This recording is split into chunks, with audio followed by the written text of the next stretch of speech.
backfield at that shortstop position as well. You know, from an offensive standpoint, this is a Kansas team that can obviously hit home run after a home run. They can also play small ball if needed as well. So really not a lot they can't do offensively are the Kansas Jayhawks. As for BYU, again, win-loss record, not where they'd like, but don't tell that to Rita Tavita. She's ready to get it going. Yeah, especially as a freshman, really stepping in and doing big things. She was 3 for 4 against UVU this week, had a home run. She's just a freshman and is already hitting .314, making a big impact for the Cougars. BYU coming off their 10th win of the season, trying to keep it going against a key home series against the Kansas Jayhawks. It's Big 12 softball. It is the Cougars, it is the Jayhawks. You're listening to Big 12 softball on ESPN+.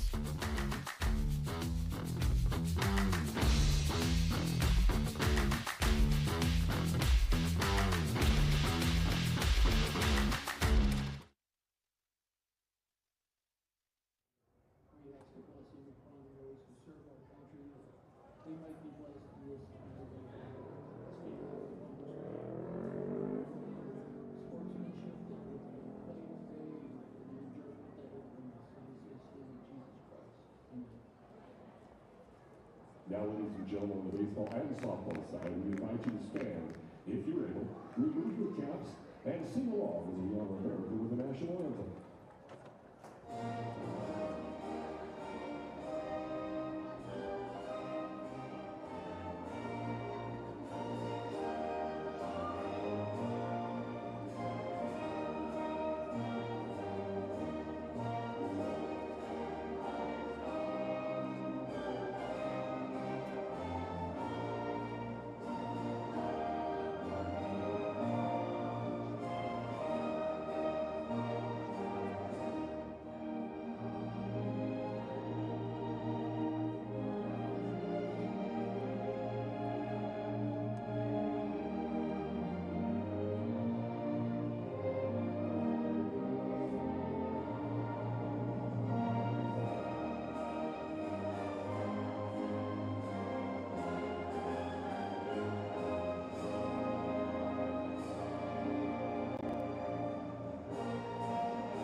Fired up to bring you another edition of Big 12 softball. Scott Gerard alongside Taylor Williams live at Gell Miller Field as BYU gets set for a showdown against the Kansas Jayhawks, as you see a matchup between two head coaches that have seen their teams kind of go in different directions this year. For Kansas, led by Jennifer McFalls, coming in at 23-9 on the season.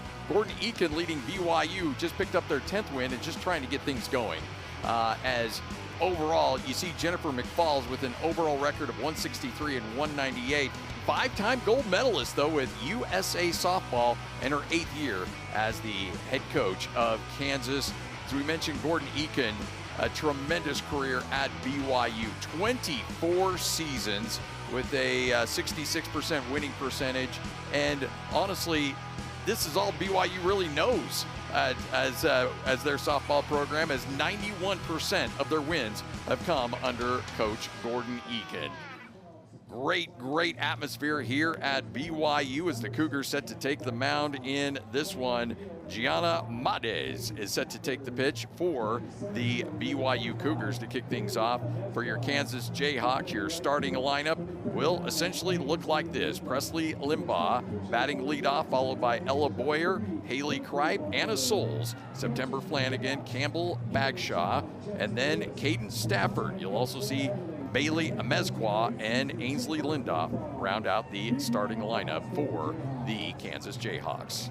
And you mentioned in the opening the power that this Kansas team has. I just did a little math while we were sitting here.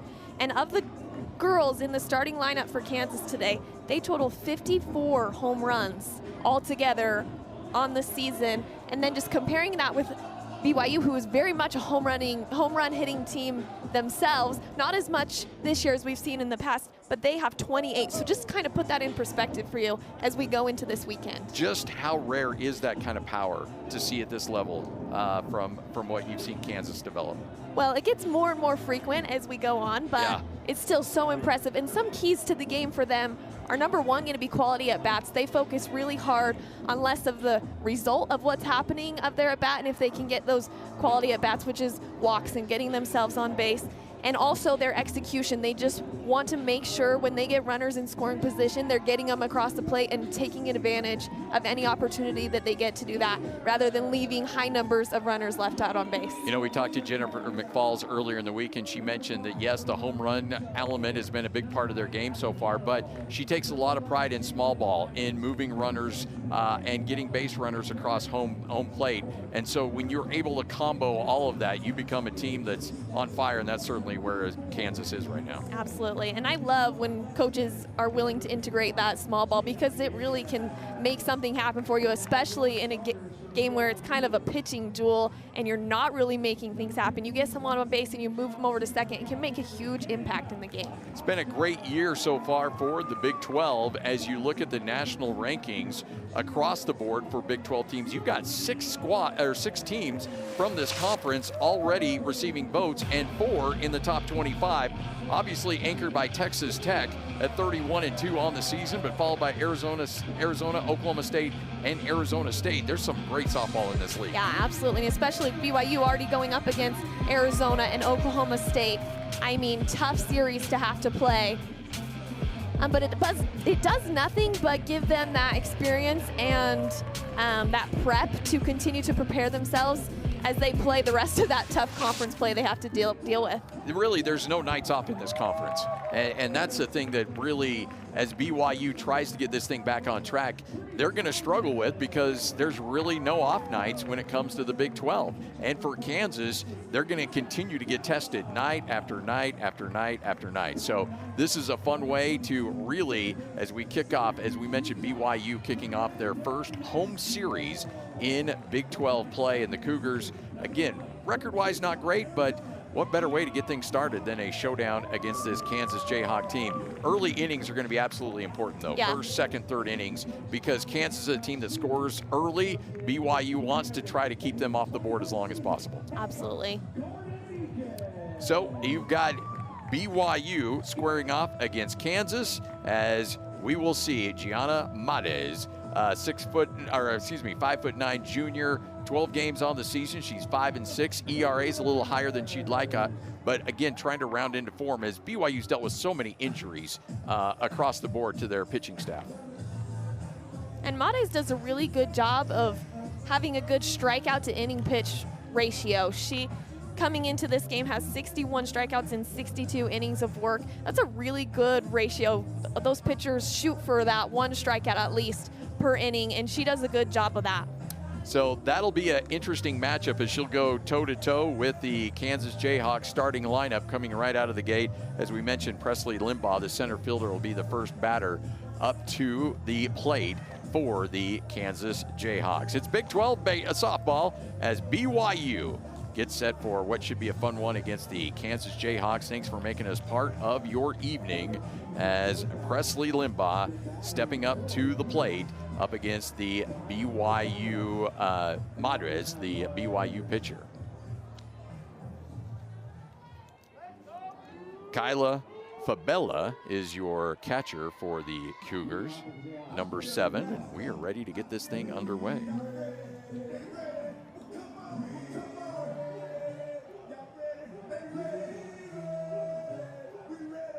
Mates looking across the board, waiting to get the green light, and ready to get this game started.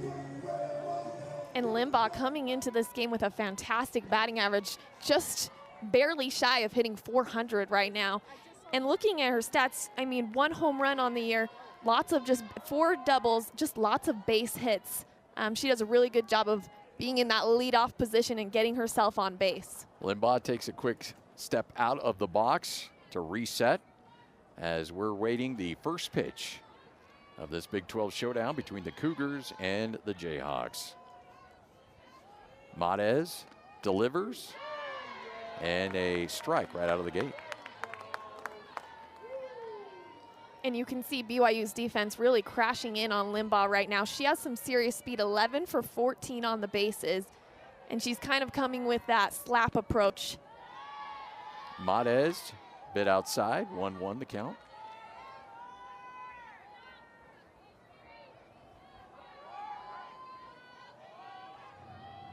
Limbaugh waits for the pitch. Matez delivers, fouls it off as the count moves to 1-2. We mentioned Kansas has had so much success right out of the gate in early innings, and they have really been able to develop early offensive success, and something that BYU is keenly concerned about going into this one. Matez, another pitch outside. Oh, nope, they give her the strike. It's a strikeout, and there's the strikeout you had talked about early on in this one. Nothing better than if you're BYU coming out and starting off the inning with a strikeout. A good outside pitch from Gianna Matez, hitting that corner perfectly. I think Limbaugh thought that was maybe off the plate a little bit, why she let it go through, but. Not bad, painting the corner. Yes, great start for Matez. Here's Ella Boyer stepping up. Matez coming off the strikeout, delivers the pitch, high, and 1-0 is our early count.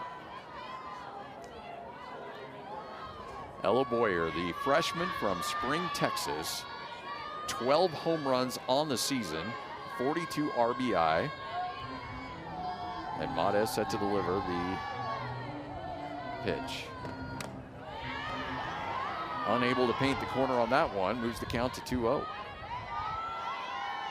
One thing about Ella Boyer too, very patient on the mound here, or in the box here early.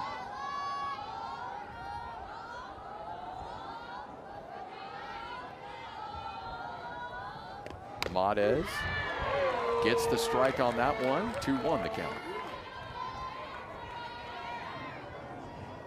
To be able to be a freshman and have that kind of impact, especially with that kind of power. Oh yeah. Really impressive to see from her. 2-1 the count. Here comes the pitch from Matez.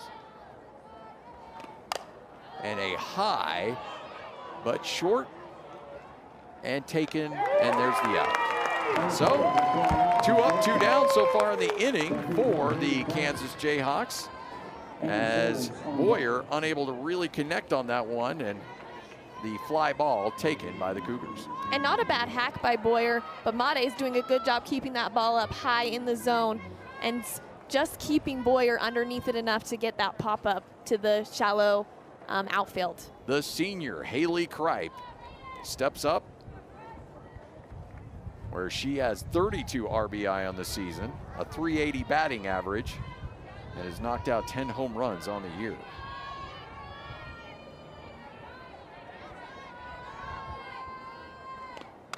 First pitch. That's a strike, 0-1 the count. Matez dealing early, playing well. Which is so good. Coming in and throwing strikes early in counts is really gonna help herself out, especially when she's going against these really big hitters that have the home run potential. She doesn't want to leave anything over the plate for them. Second pitch, a little high, 1-1 the count, evens it up. 10th pitch of the inning so far for Matez.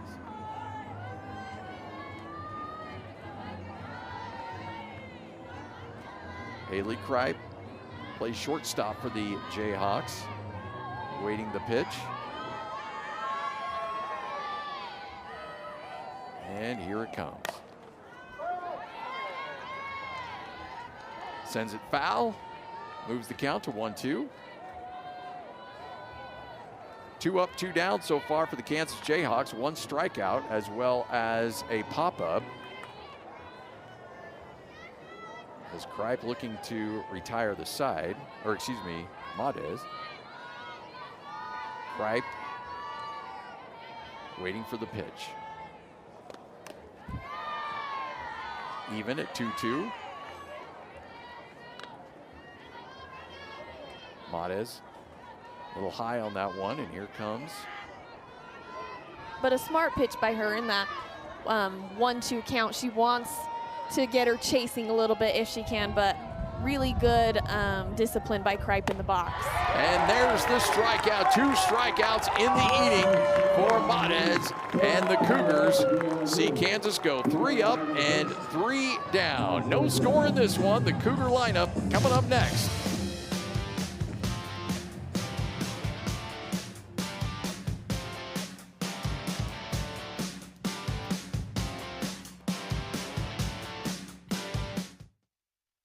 These days, there's so much to do, and not enough time, even for the things that matter most. Well, at Deseret Book, we want to give you resources that help make the most of your time. That's why Deseret Bookshelf Plus gives you unlimited access to Deseret Book's entire audiobook library. So you can listen to Insights from a Prophet's Life while you cook, The Second Coming of the Lord while you drive. You can even get Come Follow Me insights while you exercise, ensuring that you always have time for what matters most. When you see a guy that has had as much written about him, I think it's easy to just make it about AJ. And the thing I love about him is he empowers other people. He started giving away sneakers, hats, shirt, t-shirt, name it. When you see these charities he does, like with AJ, he's deep in the weeds. He cares about that stuff.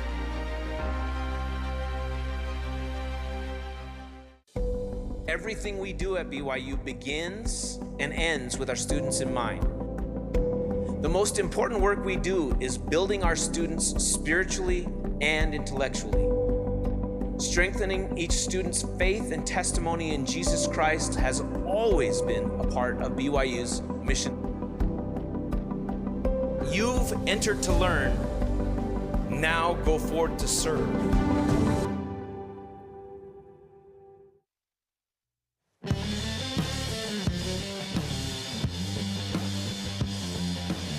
Up we go to the bottom of the first. Kansas unable to push any runs across. Now BYU getting set to take a crack at this one. Blakely Barber, the freshman from Georgetown, Texas, 5-1 on the season, and she has been tremendous for Kansas to kick off the season in her freshman year. Coming up to bat, Danica Acosta, second baseman for BYU. Acosta's got 23 hits on the season, struck out 14 times, and the count moves to 0-1. The sophomore from El Centro, California, has yet to hit a home run, 3 RBIs on the season. Here's the pitch, a little bit outside on that one, evens it at 1 apiece.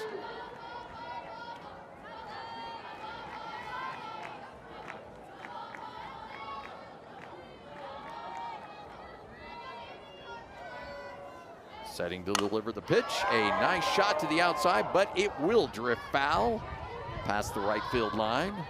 And the count moves to 1-2. And she was on that pitch just a little bit out in front. Made good contact, but just slightly foul. I mean, if that's fair, though, easy double for Danica Acosta. Yeah. Just faded past the line, and Acosta sees the count at 1-2 as Blakely Barber set to deliver. And a nice shot down the middle, and Kansas able to rally it down. Looked like it might hit the gap, but unfortunately for the Cougars, it was brought in by Caden Stafford. Your batting lineup looks like this: Danica Acosta, Lily Owens, also Haley Schuler. Brittingham has just had a tremendous season coming off into her sophomore year. We'll see a lot from her. Haley Morrow, Rita Tavita, Bree Townsend, Kaya Fabella, and Miranda Mansfield. And as far as keys to the game for BYU today, looking at bringing a lot of fight. Like we've talked about, they haven't necessarily had the start to the season that they would like to, but they're just really focusing on the next game and what's in front of them and making sure that they bring a lot of fight. They also are really focusing on tough defense, especially against such an explosive offensive team like Kansas. They're going to really have to have tight pitching as well as tight defense surrounding the pitcher throughout this weekend's games. Barber set to deliver the pitch. Little low, and That moves the count to 2-1. Lily Owens, another senior who's had a tremendous career at BYU. 10 RBI on the season. And unable to paint the corner on that pitch, and we move to 3-1. And we always know with Lily Owens, she's very patient when she's up to bat, especially when she's in a hitter's count like she is right now. I don't expect her to be swinging unless it really is something good that she wants to drive. And she draws the walk. First person from either team to get on base as Lily Owens draws the walk, and BYU has a runner aboard. And as far as speed goes, Lily Owens is one of their fastest, most stolen bases. She's 6 for 6 on the year, so she's a great person for BYU to have on base. Haley Schuler now at the plate for BYU. As Blakely Barber gives up the walk. Bottom of the first, still no score. Here comes the pitch. And the strike. 0-1 the count. Well, you can tell, too, Lily's ready to go. Got a nice jump on that one. Schuler waiting for the pitch. Gets it. And swing and a miss. 0-2 the count. And like you said, Owens getting a really big jump over there at first base. Wouldn't be surprised to maybe see Kansas's catcher going after her a little bit to try and keep her true. And the pitch off the net, foul ball. And Haley Schuler back to the count.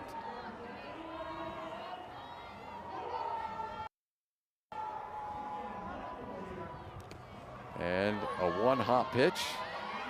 Lily Owens comes back to the plate, 1-2 the count.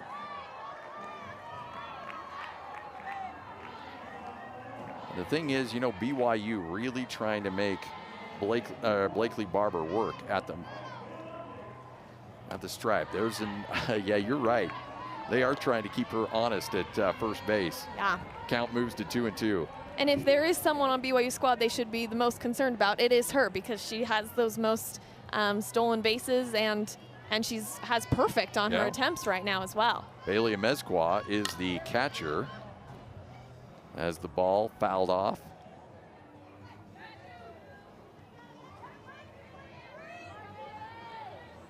And back up to the plate is Schuler. And she's also had a really big impact on BYU this year. A transfer and coming in and just doing really great job as a sophomore for the Cougars. Here's the pitch. High fly ball taken. That keeps Owens at first base, and that is your second out of the inning. Took a cut at that one, unfortunately popped it up.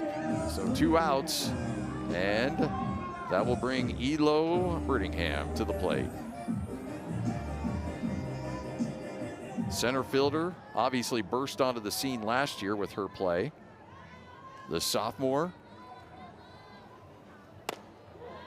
Pitch coming in hot.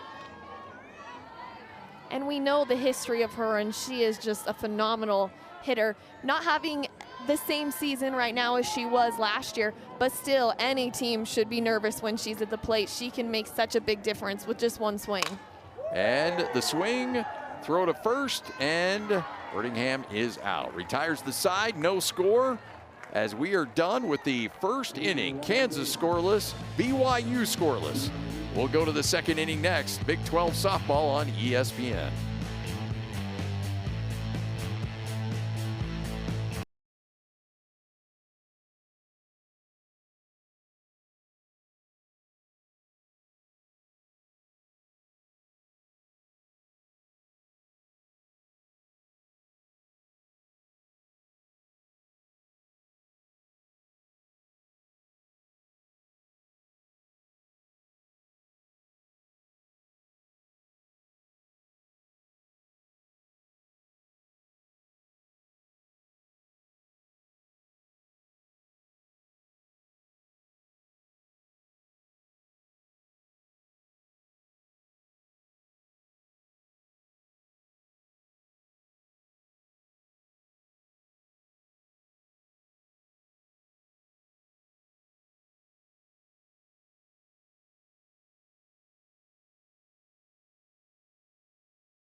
4-1, top of the second inning about to begin. Hey, remember, ESPN is now the home of MLB.TV. Stream every out-of-market game live or on demand using the ESPN app. Blackout and other restrictions apply. For more information, go to ESPN.com/MLB.TV.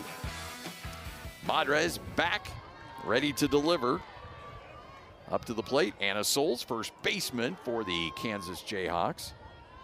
Kansas looking for their 24th win of the season. Madres delivers. One hops it at the plate, 1-0 the count. Anna Souls hitting .333 on the season. Started every game so far for this team. 7 home runs to go along with 24 RBI. And a shot down the left field gap, and that will be the first hit of the game as Souls able to reach first base. And just to put in perspective for you, Souls going up there with that .333 batting average, which she just improved, is the lowest batting average in their whole lineup. Wow. Right now. That's crazy. They are just hitting the ball so well, and it's very impressive. Is there certain times when it's just contagious among a team that everybody sees it well? I believe so, yeah. Madez, after giving up the first hit of the game, delivers the pitch, and there is the second hit of the game. And coming around and stopping at third is Souls, but it's a stand-up double for Kansas as Flanagan able to get the double. And you talk about that contagious hitting. I mean, a little bit more up in the zone pitch, but she got her hands to it really well. I feel like we see that a lot, especially when the first hitter of the inning gets on, then you a lot of times see hitters follow. So a great start to the second inning for Kansas. Madez, who had it dialed in the first inning, giving up a couple of hits to start the second inning. As you've got scores, 2 scores in scoring position. As Madez trying to take a deep breath, calm herself. As Campbell Bagshaw, the second baseman, up to bat for the Jayhawks. And this is the offense from Kansas that we've seen a lot this year. Pitch a little high. Count moves to 2-0. And BYU defensively sucking into that baseline a little bit. So early on in the game, they're going to try and get out at home if they can on that quick ground ball to the infield. Quick meeting at the mound. As Madez giving up 2 hits, runners at second and third for the Jayhawks, and no out. And we see that a lot, give up 2 quick hits and then maybe struggle to find that strike zone again because you're trying to play the corners of that strike zone so that you're not giving up another hit. But then it kind of gets yourself in trouble because you're now in a hitter's count rather than a pitcher's count. Yeah. 2-0 the count. Bagshaw, the senior from Topeka, Kansas, digs in, waiting for the Madez pitch. And the left-hander delivers. Foul ball off the right field screen. 2-1. But yeah, you can tell Kansas, when they start getting going, there are a bunch of piranhas there at the plate. When they start to smell a little blood in the water, they'll get after it. And that's one of their team goals too, right? Just that execution of not leaving runners on base. It'll be interesting to see what they do with 2 runners in scoring position so early on in this inning. Bagshaw, high, fading foul, and will end foul. Leaving your runners at second and third, evening the count at 2 apiece. And a great job by Madez to battle back and now be in that 2-2 count rather than the 2-0 that she was in at the beginning. Certainly gives you a lot of flexibility as a pitcher now that that's evened up. Bagshaw at the plate. Madez starting to get a little bit more confidence in this at-bat. Delivers. And gets the strikeout. How about that? Down 2-0 and delivering a strikeout. And that was kind of interesting because I don't know if the spot was missed a little bit, but it was almost like Fabella wasn't there set to frame that pitch on that outside corner. It looks like it was supposed to be, you can see where she sets up on the inside, ends up catching it a little bit more on the outside. So maybe it's hard to tell if it was a strike or not initially, but you can tell the back shot did not think so. Matez is going to take it for sure. Stafford at the plate. Takes a first pitch ball, 1-0 the count. Candace Stafford, the junior, she's got a great percentage at .389 on the season. 2-0 the count. And you're mentioning, you look at the batting averages of all these Kansas players. 419, 359, 389, 368, 380. I mean, just up and down the board. Just elite hitting. Can't get the corner there. Count moves to 2-0, and if the last batter was any indication, this is where Matez wants to be. Actually, now 3-0, excuse me. Probably not where you want to be. Now where she'd like to be, but now she's just going to have to put in some extra work to bring it back. And the pitch high, 4 pitches, and that will lead to a walk as Candace Stafford, the left fielder, moves to first base. So now the bases are loaded, 1 out, and Bailey Amezcua at the plate, the catcher.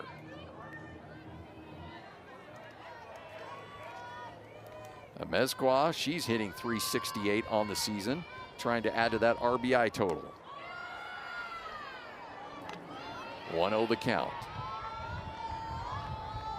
And bases loaded can be a dangerous spot to be in, but it also makes that force play into effect. So BYU could very easily get out of this with a double play and a ball that's hit to the right spot.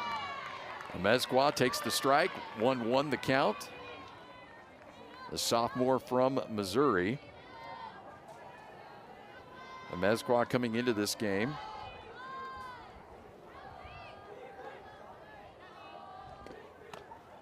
And that a bit outside. 2-1. These are the moments as a pitcher that you really learn a little bit about their mental fortitude in these types of situations. 1 out, bases loaded, 2-1 the count. Matez set to deliver. Here comes the pitch, and the count now moves to 3-1. And this is where it gets even trickier because you don't want to give up that walk in a run. You want to make Kansas earn it, but you also don't want to leave a fat one over the plate that could potentially get smacked out of the park. Amezcua digs in. Matez set to deliver. Here comes the pitch, and fouls it back. The count now moves to 3-2. Puts a little bit more pressure on Amezcua here on this pitch. Matez would love to get that second out, give her a little bit of breathing room. No score. Amezcua trying to end that here. Matez delivers, and a strike down the left field line. Not handled well. 1 score runs, 2 scores run, or 2 runs score, and now 3. It's a stand-up double for Amezcua that pushes 3 across, and the Jayhawks now lead this 3-0. And it's almost like Kansas has prepared a little bit for that Matez rise ball. They're all keeping their hands up really well on it.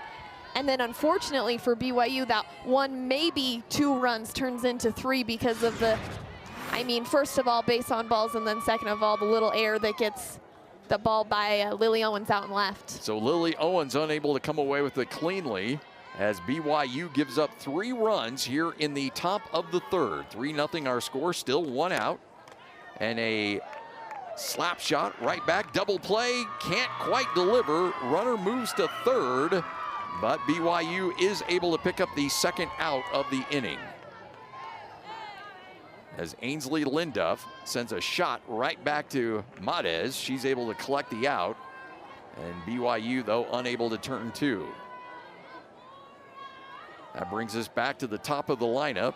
Presley Limbaugh struck out her first at-bat.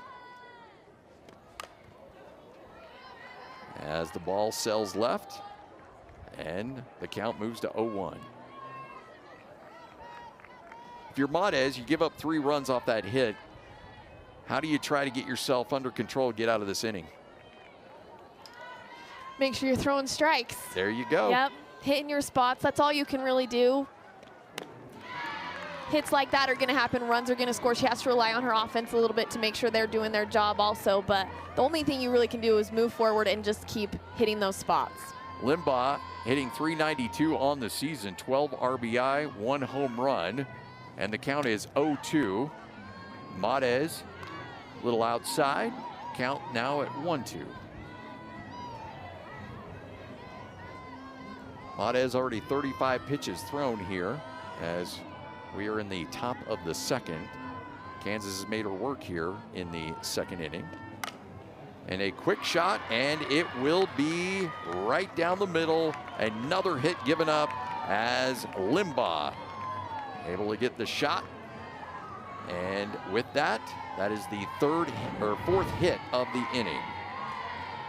And we talked about it, that hitting is contagious, and especially something that they work on, not leaving runners in scoring position, and Kansas doing a phenomenal job of executing that right now. That moves 1 run across. It's now 4-0.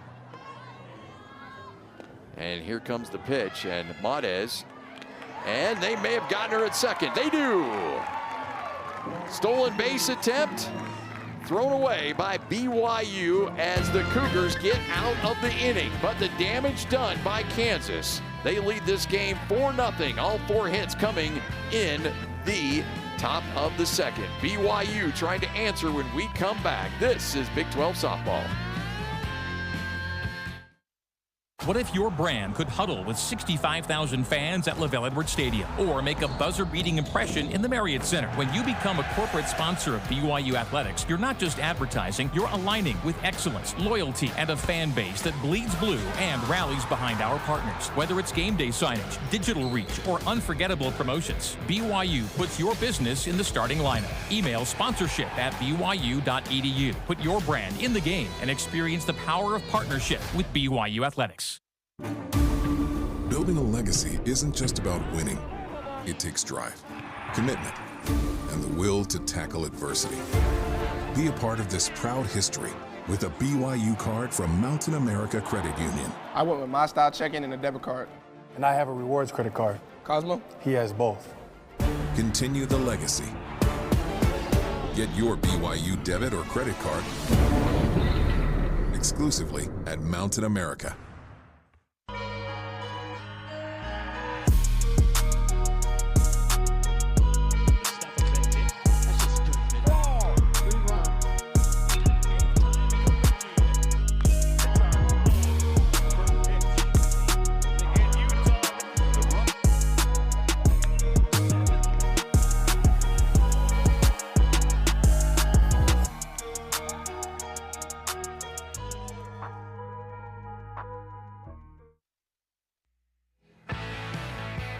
Scott Gerard alongside Taylor Williams. Kansas with 4 runs in the top of the second.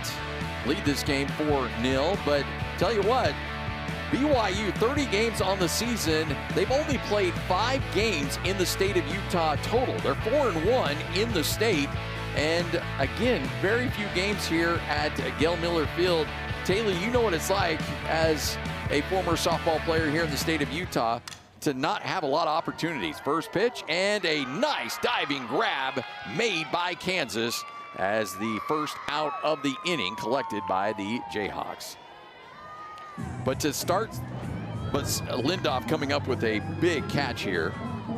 Especially that diving forward catch, that's the hardest to read. And you can see she's kind of going from that sunshine to the shade from the sunscreen that BYU has up in center field. So that's even harder to make sure you keep track of the ball. So great catch by her. The right fielder coming up with a big out as here we go with Barber delivering for the Jayhawks. 1-0 the count. And yeah, like you were saying, it's tough to have to play so many games away initially as a Utah softball, or playing in Utah as a softball player. But it's nice for them to finally be at home again. Read it to Vita, laces it to the right field stripe, but another nice grab by Lindoff as both outs of the inning collected by her as she's diving for one, reaching back for the other. Well, she's getting it done. And that ball was driven. It would have hit against the fence without even hopping, and she does a good job of even correcting her footwork a little bit. She was going glove side, then switch back to the opposite side to actually make that catch. Another great play by Lindoff. Bree Townsend up to bat for the Cougars, first baseman. 5'4" sophomore from California. 12 RBI on the season. Can't connect with that one. Moves the count to 0-2. Blakely Barber now settling in nicely here in the bottom of the second, with the Jayhawks leading 4-0. And the other nice thing for these athletes, just going back to the finally playing at home, is they have to do their homework on the road. They have to fly there, you know, transition to maybe a different time zone, and then have to play their games and then come back and hit practice and try and manage all of that. But when they're at home, it's a little bit less on their plate, so they can really just come and relax and play their game. And I feel like they generally play really well at home too. Throw to first in time. 3 up, 3 down for the Cougars, unable to respond offensively to the 4 runs scored in the top of the second by the Jayhawks. So this powerful Jayhawk lineup back up at the plate when we come back. It's Big 12 softball.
Welcome back to Gell Miller Field. Kansas leading BYU 4-0, but Taylor averages and some of these numbers being put up by this defense. 67 doubles on the season. They're ranked first in doubles and second in batting average. Tonight they've already got 1 double and 4 hits and 4 runs scored. It's just a juggernaut of a offensive production from the Jayhawks.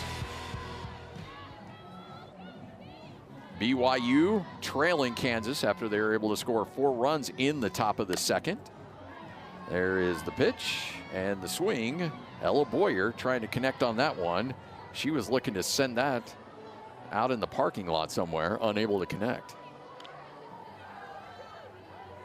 Top of the third, again, Kansas leading 4-0. Kansas looking for their 5th win in Big 12 play.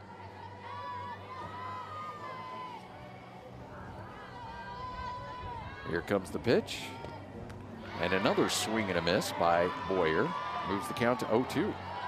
And I wonder how much of that offensive production can be contributed to their such big focus on quality at bats this year. Yeah. I feel like that takes a little bit of pressure off of players, that it's just about hits, because when you bring quality at bats into it, you know, you're productive and have a quality at bat if you have a sacrifice bunt or fly ball, if you have an RBI, if you have a walk, if you get 6+ pitches per at bat, any of that contributes to that quality at bat stat. And when talking to their head coach, they actually give out stickers to these players every time at the end of the game that they get a quality at bat. And I just think that's a nice way to get your players to be less worried about the result as much as to contributing offensively to the team. Yeah, you know, even if it's you go 3 for 4 from the plate, you can still have 4 quality at-bats. As a rocket hit to center field off the wall, corralled, it'll be a double for Boyer. And that's the second double of the game, as now the hits are coming in droves here for the Jayhawk offense. And a very well hit ball. A hard read for Brittingham to have to make out there in center field. And then something about BYU's field is those balls come off the wall super hard. So if you're too close, it's going to get away from you a little bit. And whether that happens or not, if it becomes a double or a single, still a very well hit ball by Boyer. Haley Kripe now at the plate. Kripe gets underneath this one, sends it foul. 0-1 the count. We talked about Kripe. She struck out on her first at-bat, but that doesn't happen very often. She's got 10 home runs on the season, hitting .376. Swing and a miss on that one, 0-2. And when you're going against someone that's such a quality hitter like that, doing what Gianna Mates just did and go after her early and get her swinging and up in the count, that makes it so much easier for her to have some room to work and to paint corners with that pitch. Mates with a runner at second has the count moved to 1-2. Mates a bit rattled here. Let's see if she can settle in, get her first out of the inning, and she does. Oh, nope, got a tip on it. Yeah, I think just barely off the end of the got bat. Contact. Yeah.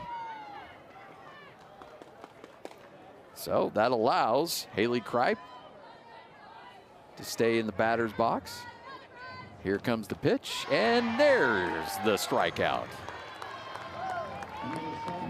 And as good as Haley Kripe is, I mean, that doesn't mean you're immune to having an off game or the strikeouts from Gianna Mates. She's still keeping up with that strikeout number pretty well, 4 now on today's game.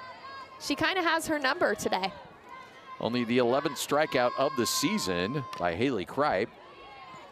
Contact made. Count moves to 0-1 for Anna Souls. Anna Souls was the one that really got the offense going in the second inning with that leadoff single. And it's been off to the races ever since for Kansas. Souls sees the pitch, a little high and away. 1-1 the count. The strikeout of Kripe was huge with a runner in scoring position. And now can Gianna Mates come after Souls and get her after she started that rally you were talking about last inning. Just a bit outside, 2-1 the count. Anna Souls back into the box. It's the lefty. Looks to try to push a runner across. Another outside pitch, and the count is now 3-1. 1 out. Kansas leads this game 4-0 with all 4 runs scored in the top of the second. Jayhawks looking to add to that here. Mates with the pitch, low, and throw to third. Did they get her? Yes. Great job with the throw to third on the stolen base attempt. Thrown aside by the Cougars, and so that's the second out with a runner at first. And Fabella's throws on the money today from catcher, and a great tag out over there on third by Mansfield as well. Kansas trying to get Fabella napping a bit. She was having none of that. The throw out at third, so 2 outs. The runner at first. And that was huge for BYU. They'd have been runners at first and second, maybe even third if the throw doesn't happen. But now they have 2 outs and only dealing with 1 runner on base. September Flanagan now down 0-2. As Mates has a little bit of breathing room, I guess I should say, without a runner in scoring position. Mates delivers the pitch. Can't get the corner. 1-2 the count. 5 hits in the game by the Kansas Jayhawks. Cougars have yet to get a hit in this one in the first 2 innings. Flanagan waits for the pitch. And again, outside, 2-2 the count.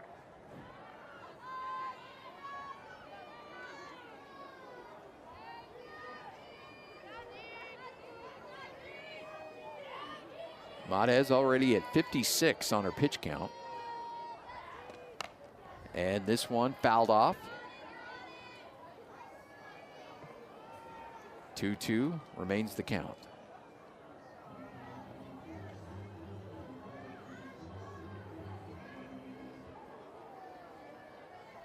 September Flanagan coming in with a batting average of .419.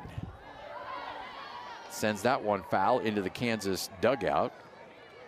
That's never fun when you see that ball coming in that dugout.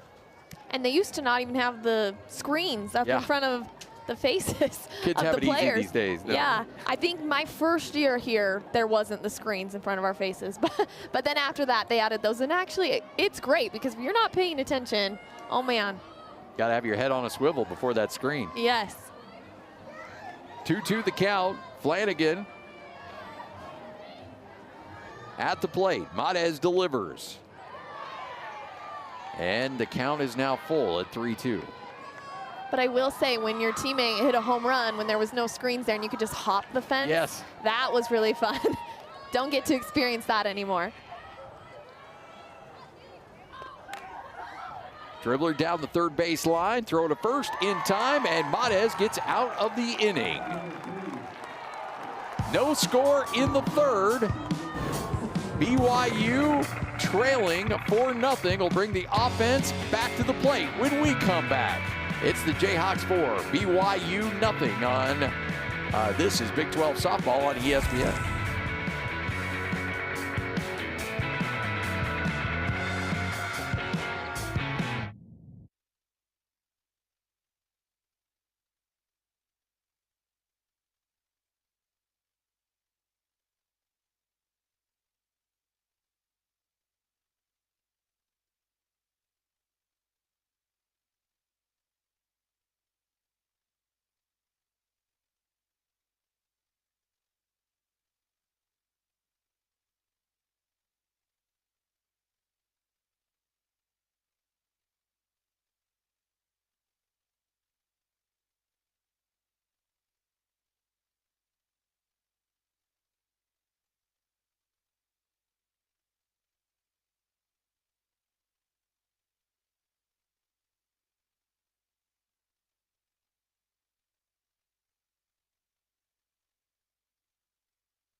Welcome back to Gale Miller Field. Kansas leading BYU 4-0. ESPN is now the home of MLB.TV. Stream every out-of-market game live or on demand using the ESPN app. Blackout and other restrictions do apply. For more information, go to ESPN.com/MLBTV.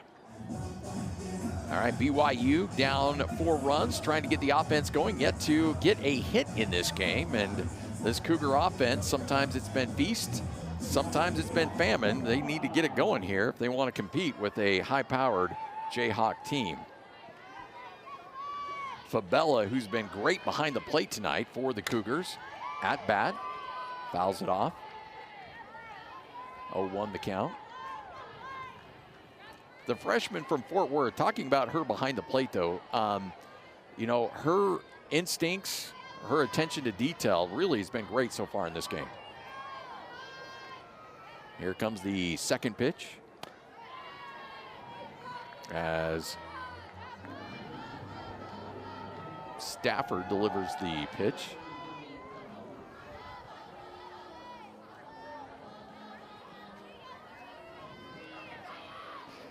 Actually, I was looking at that. It looked kind of weird. Blakely Barber, the pitcher, not Candace Stafford. Yes, scoreboard has it wrong. Yeah. I was looking at it. I was like, huh. Yeah, we still have Barber out there. Yeah. I don't think Stafford's a pitcher. All right, 2-1 the count. Fabella. Swing and a miss. Evens the count at 2-2. You know, it's interesting, too, when you look at Barber, only her 28th pitch of the game. Number 29 coming here, whereas Maddez is in the 50s.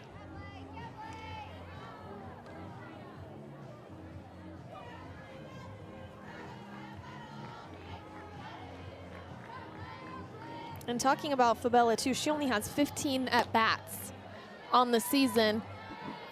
Supposed to be coming into the season as that catcher for BYU, but kind of had some injury things going on. So she's only been playing for a few weeks for the Cougars. Count is full at 3-2. Let's see what Fabella can come up with here against Barber. Fouls it off. Stays alive at the plate. As BYU again looking for their first hit of the game. Kansas doing their damage in the top of the second as we are now in the bottom of the third. Barber delivering a nice shot. Is it far enough? Right at the track, and no.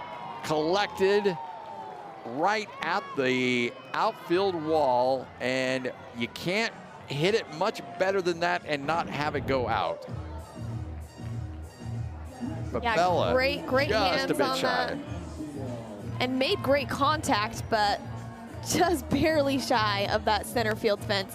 I mean, if she had chose right or left, it would have been a little shorter of a distance she had to go, but choosing to go straight that 220 in center field just ended up being a few feet shy of knocking that one out. So close, but instead, Limbaugh able to reel it in, and BYU has their first out of the inning. 0-1 the count for BYU. At the plate, Miranda Mansfield. And the pitch counts, it makes sense too, because BYU is just now getting to their 9th batter, whereas Kansas has already batted all the way around almost 2 times. 1-1 the count to Mansfield, the senior from right here in Utah, just up north in Syracuse.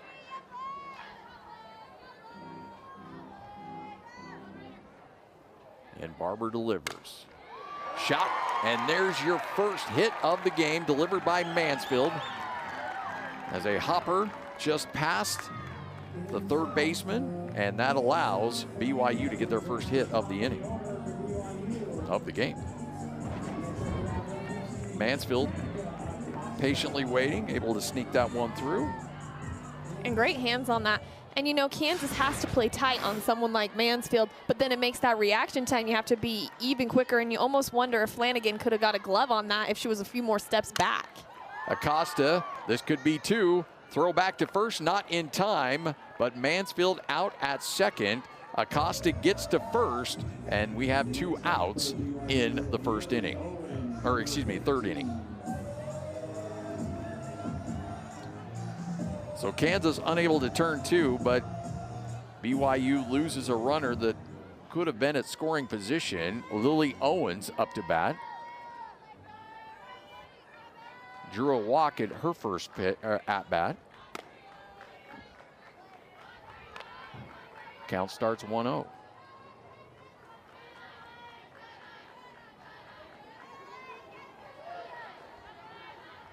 Owens showing incredible speed throughout the course of the season. Just trying to get some contact and get herself on base. And we'll see if that opens up a little bit more of the BYU offense. Kind of got that monkey off their bat of now finally having a hit this game. See if they can And a Keep shot that to the going. right side Great. and goes over the head of the right fielder. That will score. Nope, held up at third is Acosta, but Lily Owens looks over at the Cougar bullpen and says, let's go, as she hits a double, and with that, is in business with 2 players in scoring position. Owens takes her outside pitch, and they find they're able to sneak something past Lindoff, who's just been fantastic out there in right field. And BYU is taking advantage and getting some energy and rolling with the hits right now. Blakely Barber now a meeting at the mound, so to speak, as she then chats with her teammates. The coach, Jennifer McFalls, having a chat. Now coming back to the dugout. So runners at third and second for BYU. They've got 2 hits. Their only 2 hits coming here in the bottom of the third. And Haley Schuler stepping up at the plate.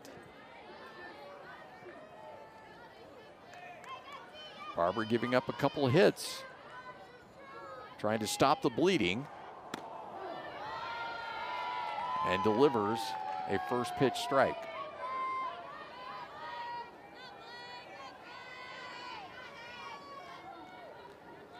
Schuler with 14 RBI on the season. Knocks it down the middle and throw to first, and Kansas gets out of the inning. So some opportunities with 2 runners left on base, but with that, Blakely Barber able to get out of trouble. No runs scored by the Cougars. Kansas still leads 4-0. This is Big 12 softball.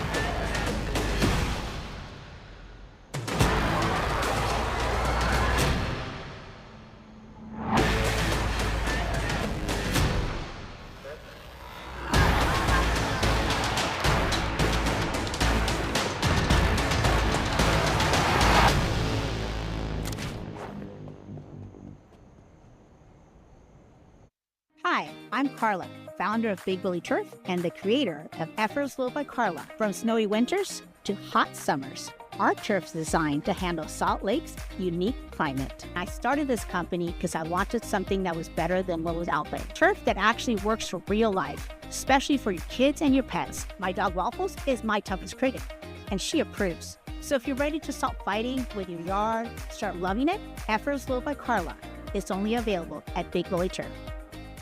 Research at the University of Kansas improves lives worldwide.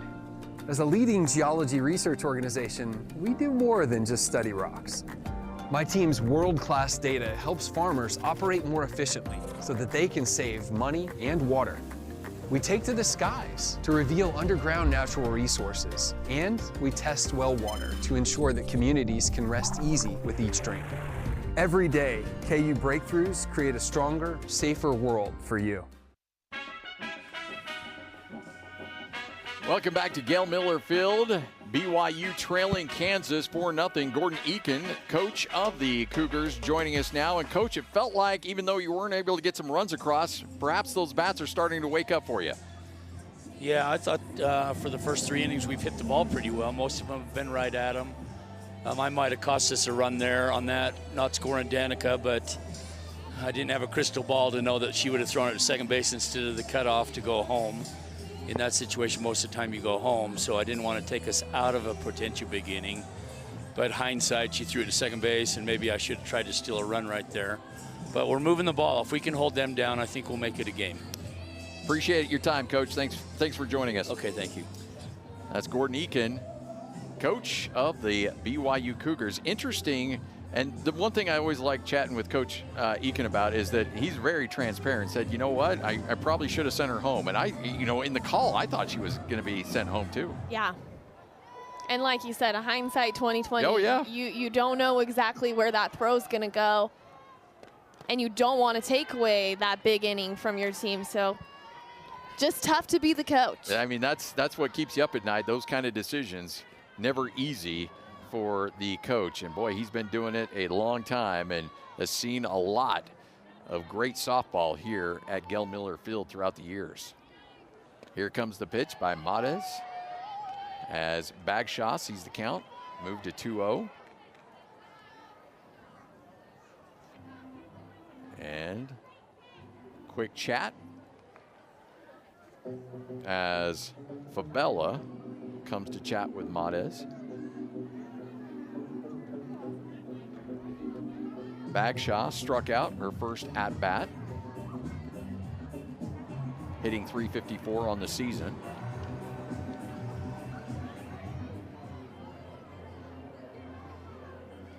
Matez now in the 60s on her pitch count. Dribbler down the third baseline, throw to first in time, and first out of the inning recorded by the Cougars. And Mansfield doing a good job at third base for BYU. Last year we saw her a lot in that second base position. It's a little bit of a longer throw that she now has to make, but she's eating everything up over there today. Yeah, not an easy throw, and delivers well in time. So that brings Stafford up to the plate for the Jayhawks. Fouled off, 0-1 the count. Top of the fourth inning here in Provo, Utah, with the Kansas Jayhawks leading BYU 4-0. Stafford took a walk her first at-bat. Matez, as ball goes off the pitch, or off the mitt, 1-1 the count. Fabell unable to corral that one, no harm, no foul. As we mentioned, 1-1 the count. Stafford digs in. Delivers, swing and a miss. 1-2. And a big swing and miss. That changeup, she fooled her a little bit on that one. She was way out in front. A great pitch by Gianna Matez.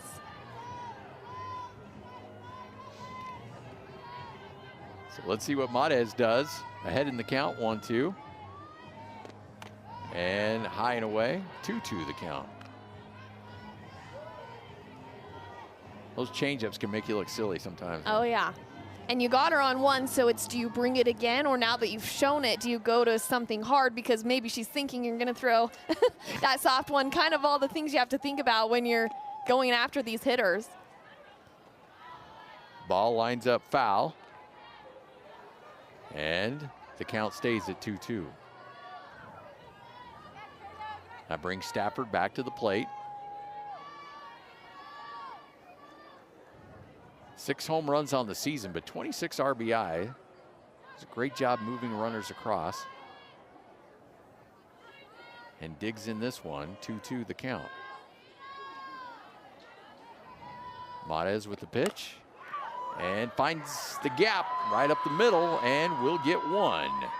So Stafford patiently waiting at the plate and delivers the hopper right up the middle, and the first hit of the inning for the Jayhawks.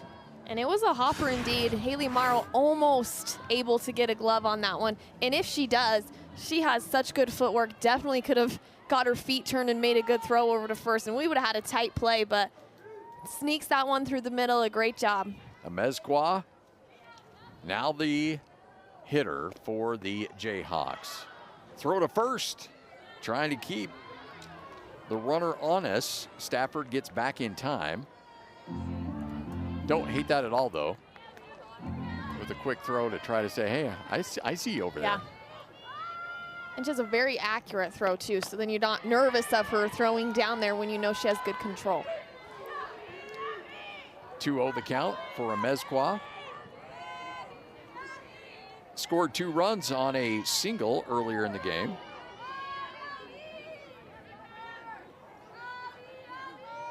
Matez with the pitch. And the count now moves to 3-0.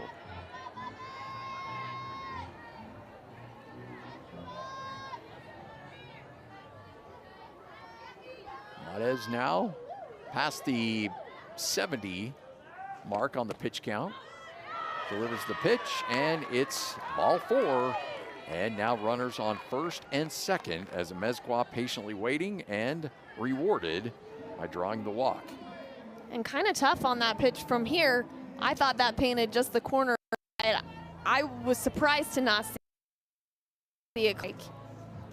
So that brings Ainsley Linduff to the plate for the Jayhawks, the right fielder, bottom of the lineup, as I believe we will have a pitching change.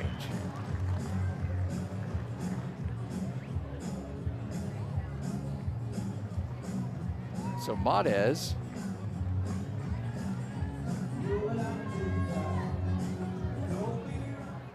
and the ball as Gianna Mares on the night tonight. Here's her strikeouts as we recap her 73 pitches on the night tonight. She had a great night. Just that one inning of hits getting strung together really makes it tough. And BYU just wanting to stay in this game. They've got to see Gianna Mares a few times, Kansas has, and so they're bringing in a different look to make sure they're keeping it close for themselves. All right, so pitching change for BYU. And this will be interesting to see if the Cougars can generate a little bit more with a new pitcher. Cougars trail the Jayhawks 4-0.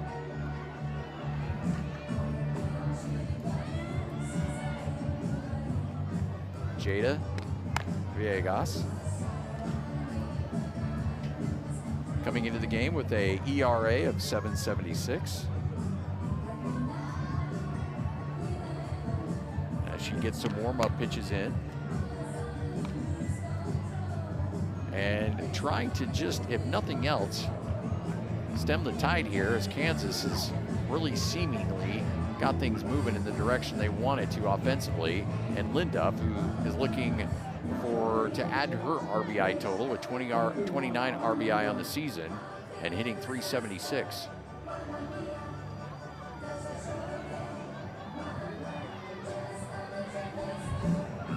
Villegas up against Linduff, and here we go. Her first pitch of the night tonight. Runners on first and second. Villegas delivers. A little high, 1-0 the count.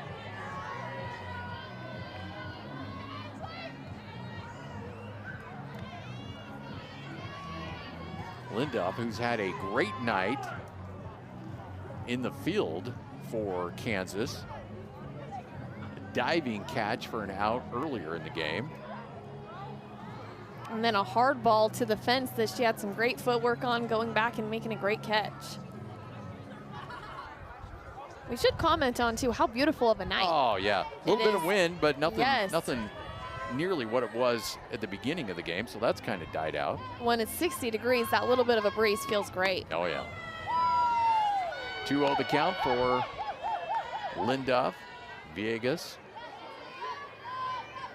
looking to get the second out of the inning as Kansas trying to add to this 4-0 lead.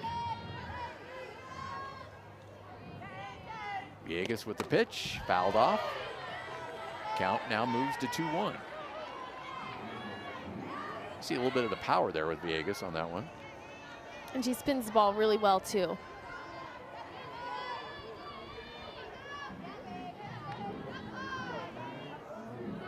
Linduff digs in.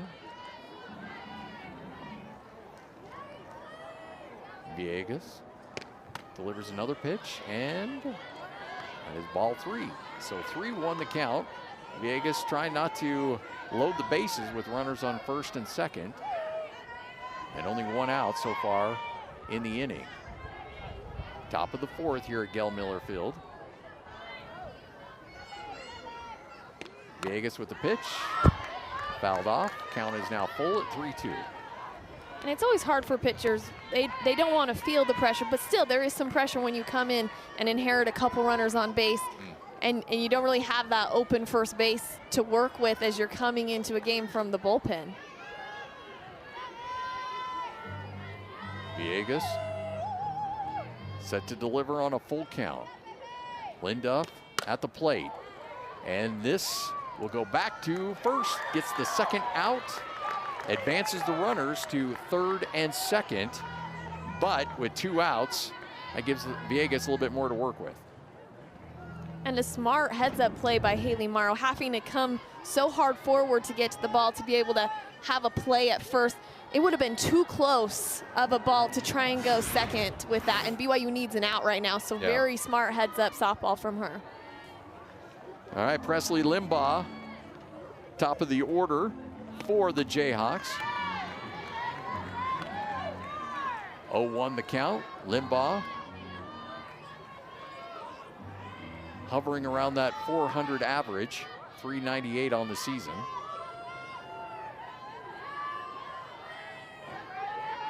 With runners at second and third. High pitch, away. But corralled nicely by Fabella, making sure there's no damage from it.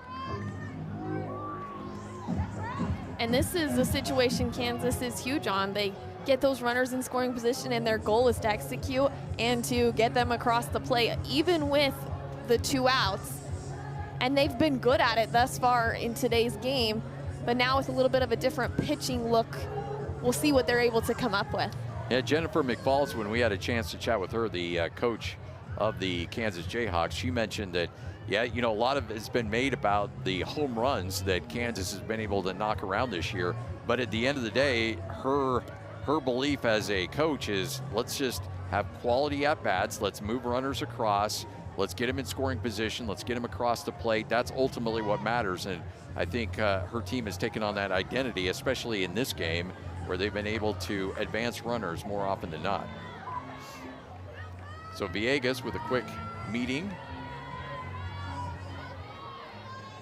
Sends Fabella back, and here comes Presley Limbaugh.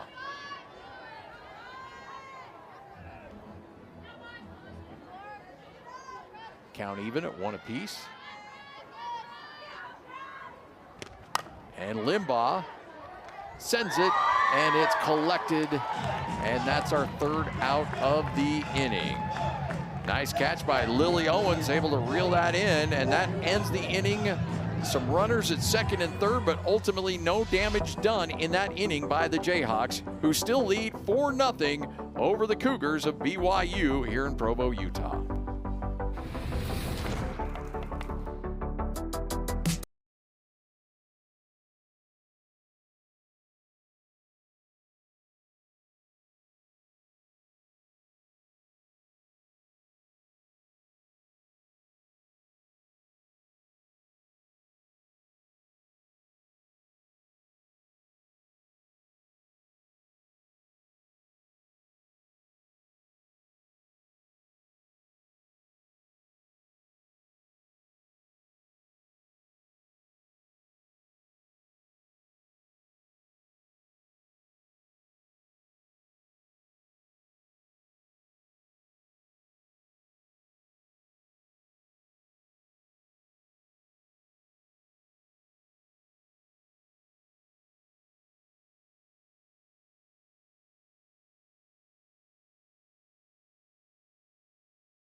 Kansas leading BYU 4-0. The coach of the Kansas Jayhawks, Jennifer McFalls, kind enough to join us and Coach, 4-0 lead, but I know that you're probably a little, you're not overly thrilled leaving 2 runners in scoring position on that last at-bat.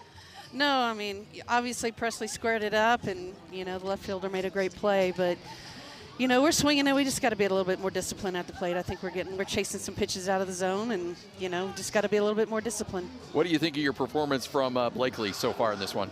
I think she's doing a nice job. She spins it, you know, lets her defense help her, and she's got herself out of a couple tough jams. So she's a freshman. She's growing every game. Jennifer, thanks for your time. We appreciate it. For McFalls, coach of the Kansas Jayhawks, whose team leads 4-0, and we've seen this offensive juggernaut of the Jayhawks on display.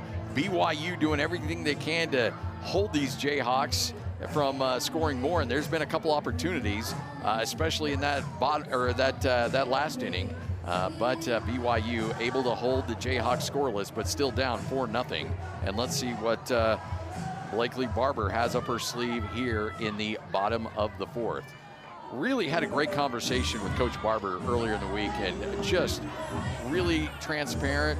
She's talked about the building of a roster, the importance of softball there for the University of Kansas, what they continue to build there. Really fascinating inside look into her program that has really got things humming there in Lawrence. Barber delivers the pitch, 1-0 the count to Brittingham.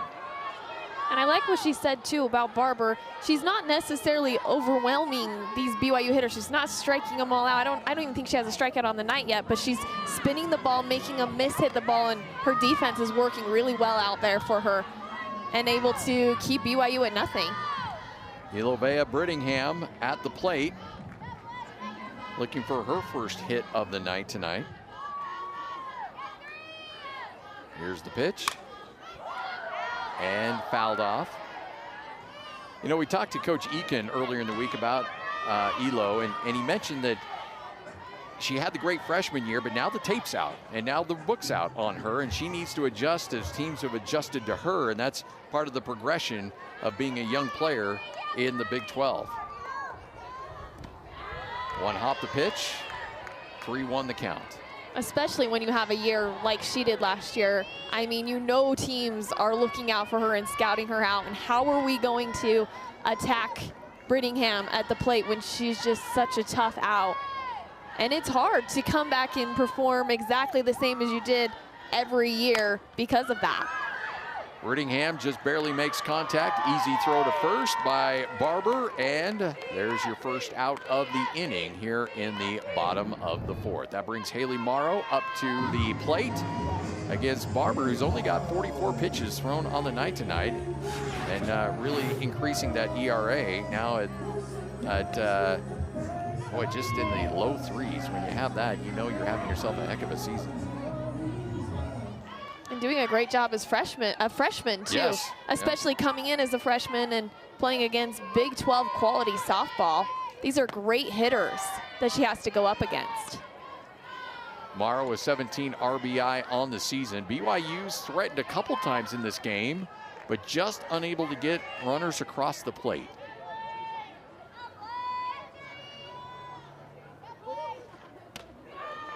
High pitch, 2-0 the count. And again, from up here, I thought that pitch was semi-close, maybe could be a strike. So Coach McFalls really making a good point of, if the umpire zone is a little bit tighter, take advantage of that. Dribbler and throw out at first, and now 2 outs as BYU unable to get solid contact on those last 2 hits, as we are now down to the last out of the inning for BYU. Rita Tavita, though, stepping up to the plate, and we know that the power that she has, she can change a game really quickly with her hitting ability. Tavita steps in. Barber set to deliver the pitch, and quick timeout. Everybody steps back a bit.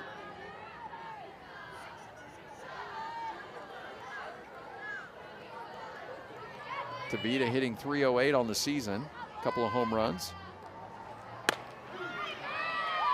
Boy, you heard that That mitt pop like that, you know you got some heat there. 0-1 the count.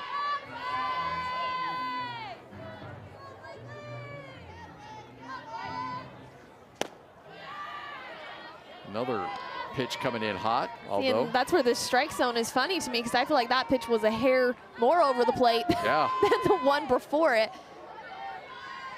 So the count now is at 1 apiece. So we're all trying to figure out the strike zone here. That one moves it to 2-1. As Blakely Barber going up against Rita Tavita.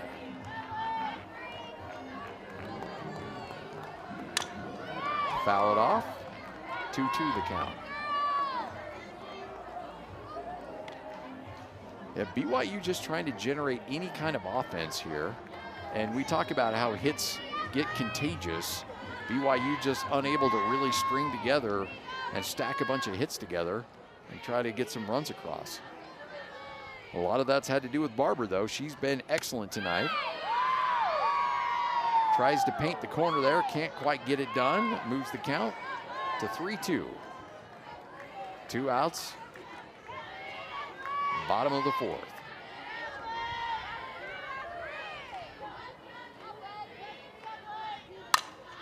Nice shot, finds the gap. There's 1 for Tavita. Tavita goes into second, standing up. Stand up double for Rita Tavita. We talk about trying to get some momentum.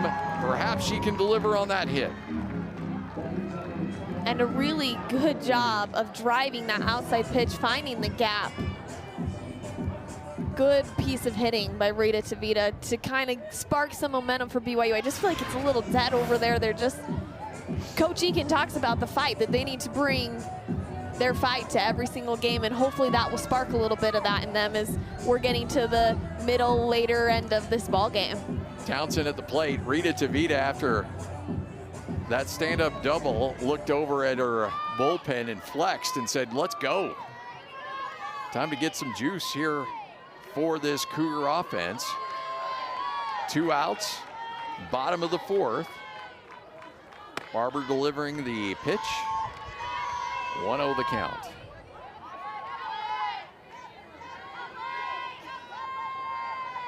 But we talk about this Kansas offense. Overall, though, they've gotten themselves out of the jam.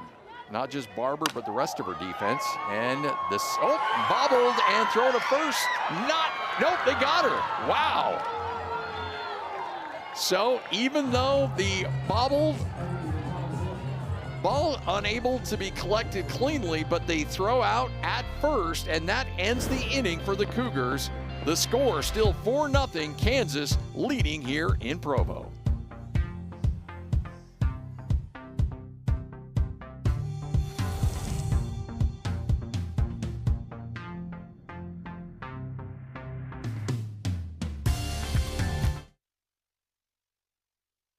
The power of we is all for one.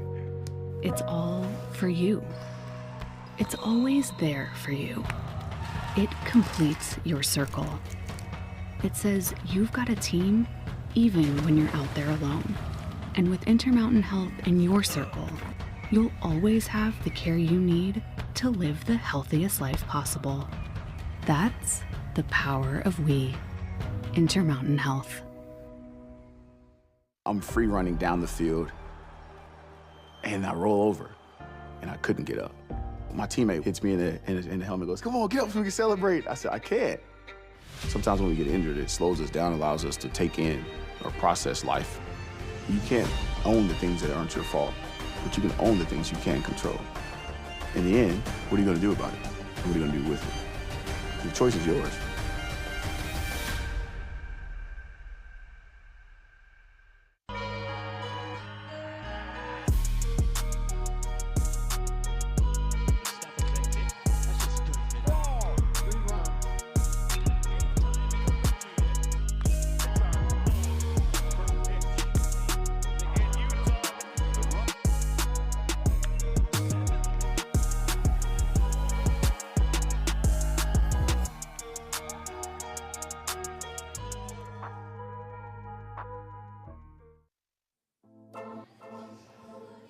Off we go to the top of the 5th. Kansas has seen BYU try to threaten a couple times, but every time they do, Kansas slams the door shut as the Jayhawks leading by 4. Again, 4-0 our score. Scott Gerard, Taylor Williams, thanks for making us part of your evening. Beautiful scene here in Provo, Utah. First home series in Big 12 play for the Cougars. Villegas delivers the pitch. Boyer takes the strike. 0-1 the count. Villegas coming into the game as Villegas happened to provide an assist for Fabella. And she did a really good job. Came in with 2 runners on base and holds Kansas scoreless. It was huge, honestly. Fabella walks back to the plate. Villegas returns to the mound. 4-0 our score. Kansas leading. All 4 of those runs scored in the top of the 2nd. Ella Boyer at the plate, 1 hop. And the count is even at 1 apiece. And kind of extra loud here tonight. We have baseball playing right behind us. Kind of makes for a fun environment. There's not many fields like BYU's where you have softball on one side and then directly behind you, baseball is playing. And then you can play games at the same time. I love the setup here. It's really cool. You got the baseball field, as you mentioned, at one side, the softball on the other. They can go at the same time. You get the same kind of atmosphere. And I got to imagine when you can't play a lot of games in late February, early March, you got to squeeze in as many games as you can here in Provo. The pitch even at 2 apiece. And Villegas set to deliver. Ella Boyer, 42 RBI on the season, hitting .352. Just a tremendous year for her. And Boyer laces it down the right field stripe. What a catch! Oh, beautiful catch on the right field side, and just play after play after play. Rita Tavita able to reel it in. Wow, definitely saved at least a double on that hit. She stretched as far as she possibly could and came up with an incredible catch. Rita Tavita, all smiles, coming up with a big snag. Villegas with a shout out as well from the mound saying, thank you for that. We've had a lot of really great catches and plays from both sides tonight. Yeah, that right field has been where the action's been. Haley Kripe, who's also had an incredible year, hitting .372, stepping up to the plate.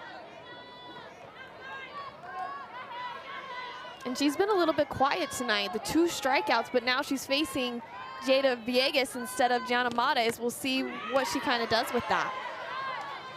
1-1 the count. As you mentioned, 2 strikeouts. Doesn't happen often for her this year. Focused on her before the game and kind of the face of this Kansas offense. 2-1 the count. Villegas trying to even the count here. Top of the 5th, 4-0 the score for the Jayhawks. Looking for their 24th win of the season. And a shot down the midfield stripe and over the wall, and that is a home run for Haley Kripe as she knocks it over the wall, and BYU gives up the home run. The Jayhawk offense gets their first run scored since the 2nd inning. It's all Jayhawks in this one, leading 5-0. And you could tell as soon as that left her bat, she knew it was gone. Oh yeah, she got a hold of that and has to feel good after the 2 strikeouts earlier tonight. A couple of strikeouts really does not dictate how the rest of your game is gonna go, and we know that home run ball is her thing. 11 now on the season. A fantastic swing and solo shot by her. 5-0 the score. That's the 7th hit of the night for the Jayhawks and their first home run.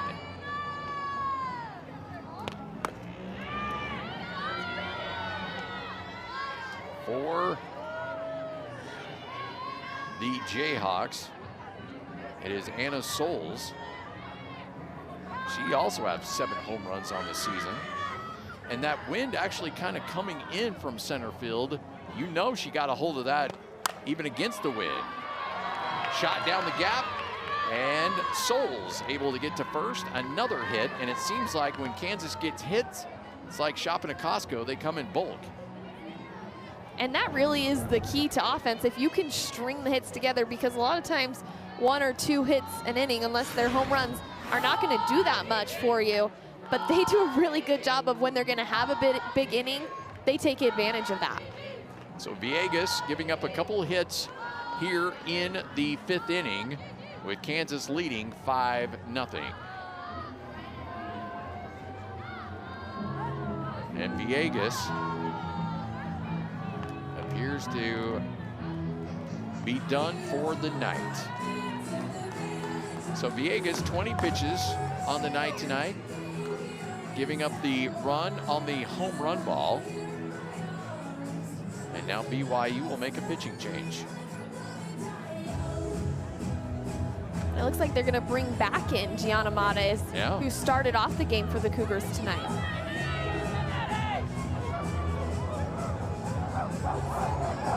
So runner at first for the Jayhawks, already 1 home run in this game.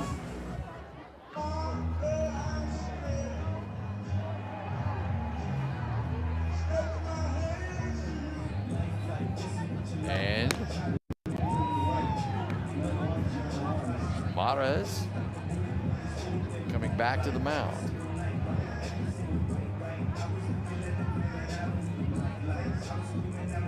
Getting a couple warm-up pitches in. Sometimes the benefit of being able to sit back, watch a little bit, then get back to the plate, try to get yourself back into a bit of a groove. She's already got 73 pitches thrown tonight. And you don't see that very often, where a pitcher exits the game and then they're going to bring her back in, especially when you're down like BYU is right now. Kind of an interesting change that they made, but we know that their pitching staff is not the deepest pitching staff, and she really has thrown well with those 4 Ks. Just the hits all being strung together made for a tough inning for her earlier in today's game. So 1 out. Mares does inherit a runner at first. Flanagan stepping up to the plate for the Jayhawks, hitting .424 on the season. Mares delivers. And 1-0 the count.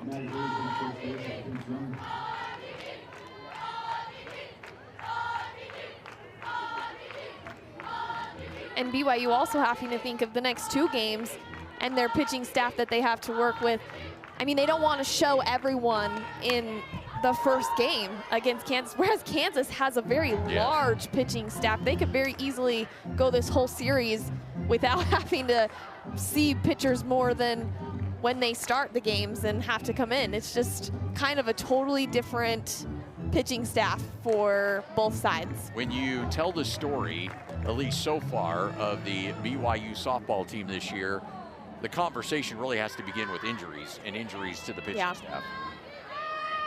Which is very hard to deal with, especially when you play such high level of a preseason and conference. Stolen base, wild throw to third, and she's gonna try to come home, and a collision at the plate. Nasty collision at the plate indeed.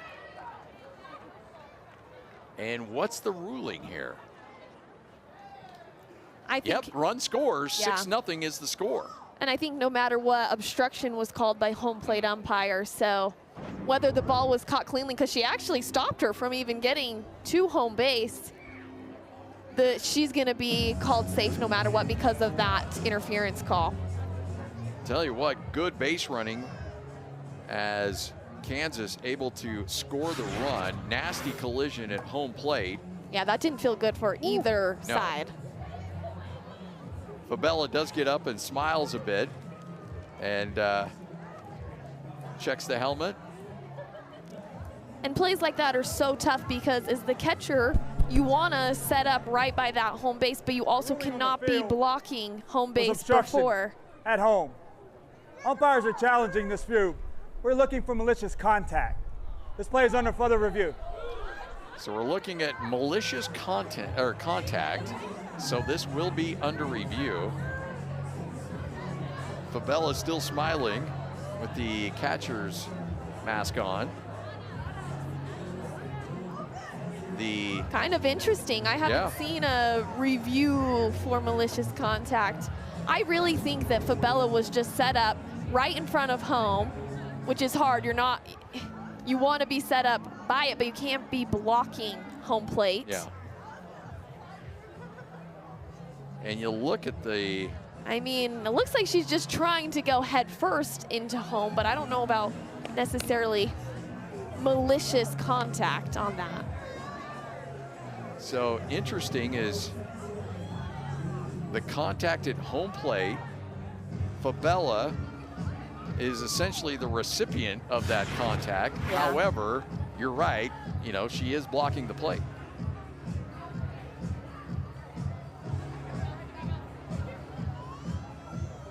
The question is, after review, the ruling on the field stands. There was no malicious contact. The runner will be safe at home. So the run is scored. It is now 6-0. Kansas leading with 4 runs scored in the second and now 2 here in the top of the 5th. And some sore ribs on both sides. Yeah, both are going to feel that tomorrow. There's no doubt. For the Jayhawks, September Flanagan resumes the at-bat with the count 2-1. Now extends to 3-1. Gianna Mares. Set to deliver from the mound. And delivers the walk. So, puts another runner at first. That'll bring Campbell Bagshaw back to the plate. And unfortunately, with all that just happened, BYU could have runners on first and second right now, but another run comes across because of a little bit of a off throw and some really aggressive base running from Kansas to stretch that all the way to home. And Fabella's been really great throwing from that catcher position. It's the first time that we've really seen a ball get away from her. And it's hard because shortstop is coming and tries her best to get a glove on it, but it almost would have been better if she didn't get her glove on it because then the ball goes straight out to your backup in center field rather than the little deflection that no one is in the zone for. Pitch coming a little high and inside, 1-1 the count. Mares now at 80 on her pitch count. And gets the swing and a miss there, 1-2. Bagshaw back to the plate, down in the count, 1-2. Struck out earlier in the game. And a shot now back to first to try to turn 2. Yes, sir. BYU gets out of the inning as they turn 2 to end it as the Cougars trail 6-0 and will bring the offense to the plate when we come back. It's all Kansas in this one, leading by 6 runs here in Provo. This is Big 12 softball.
Field in Provo, Utah. Live look-in just to our, well, Kaylee, the east of us. Yeah, there you go. 5-3, Oklahoma State leading BYU as the Cougars 11-12 on the season. Oklahoma State off to a great start, 16-9. Both teams 2-4 in Big 12 play. But that's the beauty of what the setup here in Provo, Utah. You've got the softball field facing west and the baseball field facing east. And so fans can enjoy both games. Walk across and see a little softball, and then go across the board and see a little baseball. And it's super fun. Whoever gets done first, the fans can then, on their way out, go watch a little bit more ball, whether that be softball or baseball. Blakely Barber continuing her run as we now reach the bottom of the 5th inning. Delivering against Fabella. Kaya Fabella at the plate.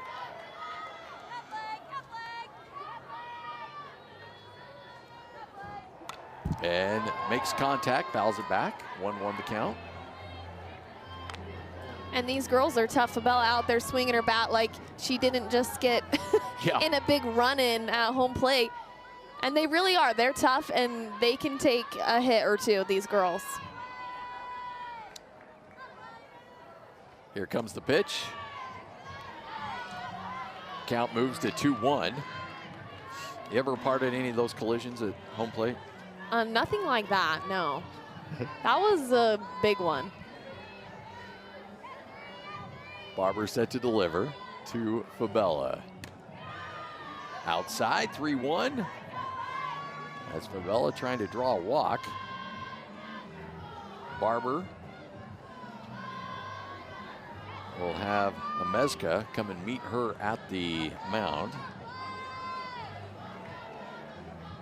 Bottom of the 5th, as we mentioned, BYU. Only one win in Big 12 play. And Kansas has that good lead right now, but still they know what BYU is capable of doing, and they just came off of a double play, so that energy is definitely a little bit more in BYU's dugout. They don't want to start the inning off with a walk. We saw the Cougars with a bunch of really fun come-from-behind victories last year. As the walk is indeed earned, Fabella will take first base, and Blakely Barber sees the inning start with a walk, and that will lead Mansfield up to the plate. And this is definitely one of those situations for BYU. No outs, runner on first. You could see a bunt happening and moving a runner over to second base, but because they're trailing by 6 runs, I could also see them just straight up hitting and trying to put something together that's not going for the more one run that you do when you sacrifice bunt. Barber getting some encouragement as she will step back to the mound. And also a pinch runner coming in for Fabella out there, Tristan Turlington. Probably a good call after the run-in Fabella just had. Yeah, she's like, all right, look, I drew the walk, I need a breather. Yeah. Mansfield at the plate. And tries to move the runner across. Takes the contact on that one, roughed up. As, tell you what, take a shot like that, that's never fun. Goes right off her foot. Toe, yeah. Wow. Haven't done the run-ins at home plate like that very often, but have I hit the ball off my foot a million times? Yes, and it hurts every single time. And then again, you still have to step right back in the box and do it again and act like it didn't happen. Mansfield with a single at her first at-bat.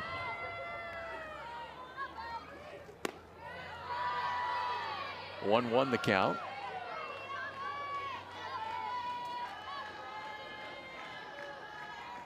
And Mansfield was one of the hits for BYU tonight. She had that nice liner in the 5-6 hole a little bit earlier in tonight's game. Throw back to first, not in time. And the count moves to 2-1. Mansfield, the third baseman for the Cougars. Barber delivers the pitch. And it's now 3-1. Very patient at bat from Mansfield, which I think is so smart, especially when BYU's chasing quite a few runs right now. Make the pitcher pitch it and make her throw you something good that you can get a better hit off of. And Mansfield draws the walk, so 2 straight walks to open up the inning for Blakely Barber. And BYU trying to generate something here in the bottom of the 5th. In another conversation at the mound, Danica Acosta, the top of the lineup, as Barber's night might be done. And she really isn't a pitcher that walks that many players. She only had 15 walks coming into tonight, and then is now coming off of the field today with 3 in just tonight's game. That's not very characteristic of her, but I think smart for Kansas to bring somebody else in, because you don't want to give anything to BYU, especially in a conference matchup like we have this weekend. So it looks like the new pitcher for Kansas will be Lizzie Ludwig, number 11, as she'll get some pitches to warm up and get herself into a groove here with her team leading 6-0, but no outs, and BYU with runners at first and second.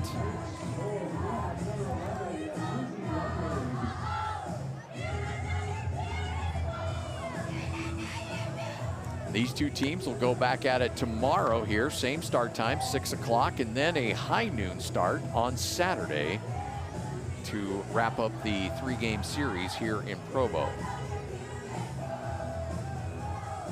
Ludwig with just a 2.33 ERA, awaiting her first pitch of the night. Jennifer McFalls talking to the rest of the team as Ludwig gets her warm-ups in. And you can tell she takes a lot of pride in the progress of this team, especially last year to this year, where they've been at. And the development of where this team is and their continued progression, and really fired up about the talent and the, frankly, the potential of this team as they get into the heat of Big 12 play.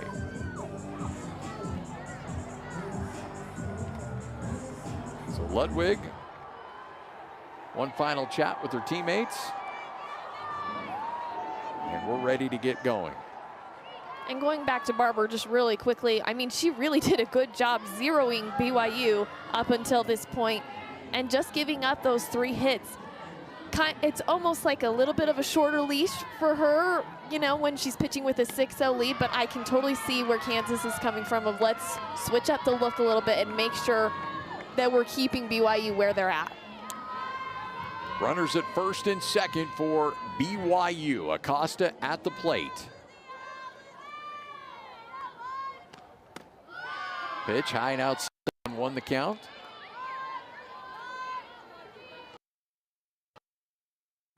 Oh for 2 from the plate tonight. Batting leadoff for the Cougs.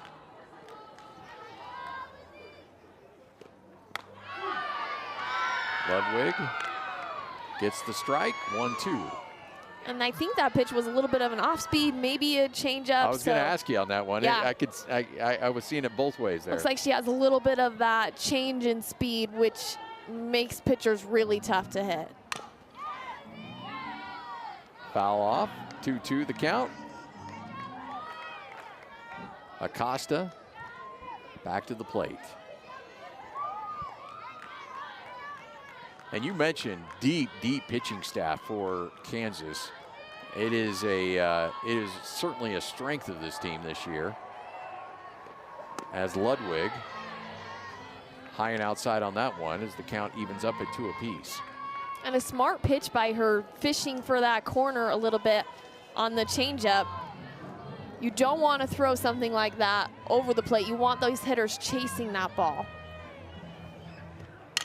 Acosta could throw into, nope, they'll get the runner at second. Acosta will get to first, advances a runner to third. So first and third, only 1 out. Kansas flirted with a potential double play there, but decided to hold pat not give up anything easy, get the easy out at second, and let the get the out at second. So again, as we mentioned, runners at first and third, and that'll bring Lily Owens, the speedster, at the plate. Strike, 1-0 the count, or 0-1 the count. Definitely seeing a lot of changeups. That's going to be something BYU has to make a little adjustment to. They weren't seeing many of those from Barber early on in tonight's game, so that's definitely a good switch off for Kansas to bring someone like that in after they're seeing someone that isn't throwing that off-speed pitch as much. 1-1 the count.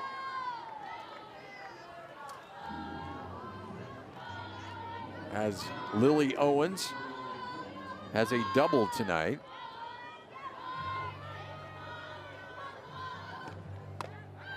And sees the ball go inside, 2-1. And you can see Kansas's catcher turning around asking the umpire, where was that pitch? And motioning, was it high?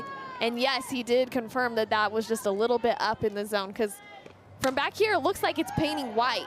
So it's good to know where exactly that's at, and I appreciate catchers, you know, checking in on that for their pitchers.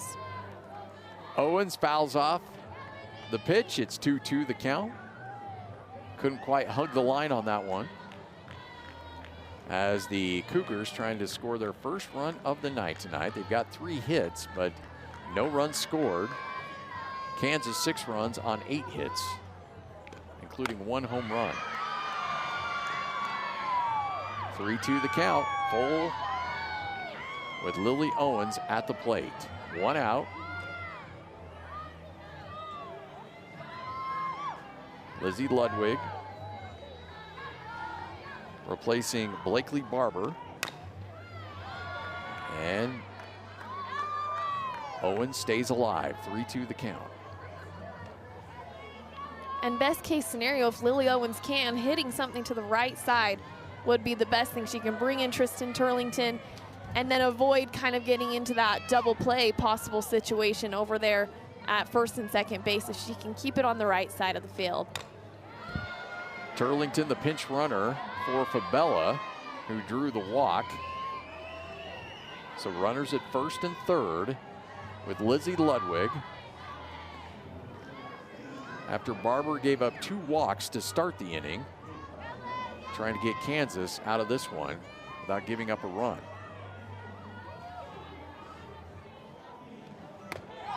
And the pitch in there for a strike and a strikeout for Lizzie Ludwig, as Lily Owens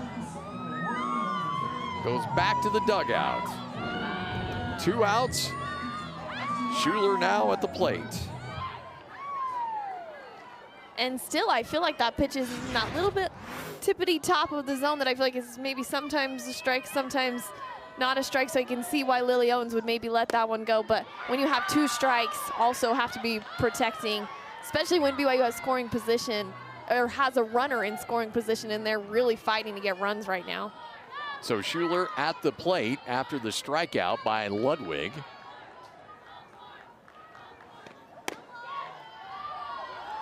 Ball 1. Ludwig's already thrown 16 pitches here in the 5th inning, as BYU trying to generate some runs here. Down big in this one, 6-0 to Kansas. Kansas every bit as good as advertised coming into this series against BYU. Swing and a miss. 1-2 the count. And Schuler trying to stay alive and keep the Cougars' hopes of scoring runs alive in this inning. And you wonder with a first and third situation and now 2 strikes, 2 outs, if we'll see BYU try and make something happen over at second base. Potential rundown. Runner scores, but it's all going to come down to this. Running back and forth, the tap out, and that's how the inning will come to an end. So no runs scored, a rundown. Oh, we do. Yeah, they did. She did get the run across. So 6-1 the score. So the runner does score, but BYU has their third out of the inning. The Jayhawks avoid too much damage there. Still leading by 5 runs. 6-1 the score right here in Provo, Utah. This is Big 12 softball.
BYU gets their first run of the game, but still trailing this one 6-1. It's been all Jayhawks as we begin the top of the 6th inning. Scott Gerard, Taylor Williams, thanks for making this again part of your evening as we start the top of the 6th. Matez at the mound up against Stafford for Kansas. And the sunset is unreal right now. Know, It kind right? of showed that as we were coming back in, but it is beautiful. Chopper to third, throw to first, out. 1 up, 1 down for Kansas to start the 6th inning.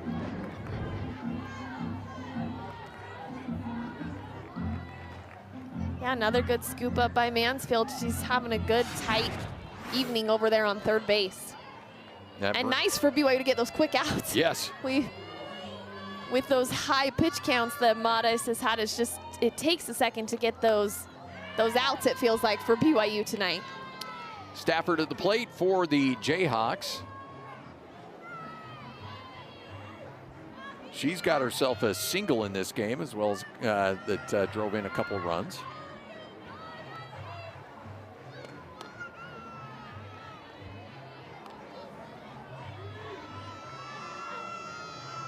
And BYU trailing 6-1 to the Kansas Jayhawks. By the way, Amezcua at the plate, excuse me. Here's the pitch. And the count is now 2-1. Bailey Amezcua, the catcher for this Kansas team. Coming in, hitting .380 on the season. Pitch count now 3-1.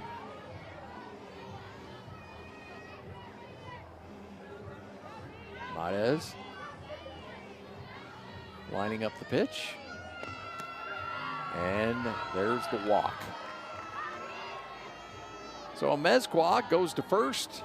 Matez, after getting the first quick out, walks Amezcua, and that'll bring Linduff to the plate.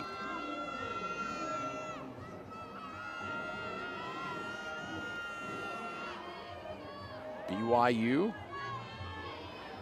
and Kansas, again, first of a 3-game set here at Gail Miller Field. Here's the pitch, outside, 1-0 the count.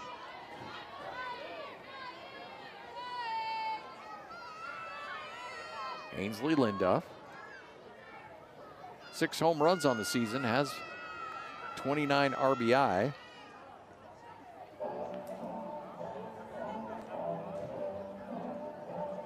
And Matez after a quick chat with Fabella, comes back to the mound.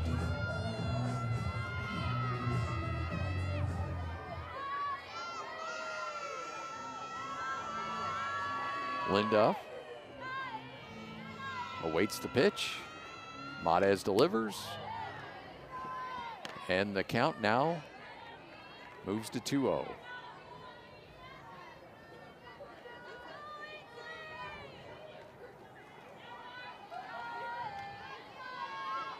Matez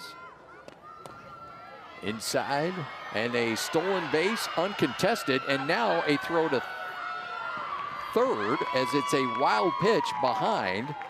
And with that, the runner advances all the way to third. And BYU just can't seem to string together positive moments. They get a run in the bottom of the fifth, but a wild pitch advances the runner all the way to third. Yeah. And Amezcua doing a great job. She didn't even have a break in her stride. No. On that. She knew that the ball got by the catcher and easily read to take that third base. Here's the pitch and the walk. So 2 consecutive walks. And just like that, you've got runners at first and third, a wild pitch advancing a runner to third, and Kansas looking to add to the run total here. Got a pinch runner coming at first base. And Kansas feeling all the momentum here in the top of the 6th. Limbaugh will be the one at the plate. And I believe that pinch runner that just came in is Bailey Weber over there at first. So Bailey Weber at first. Coming in for Amezcua.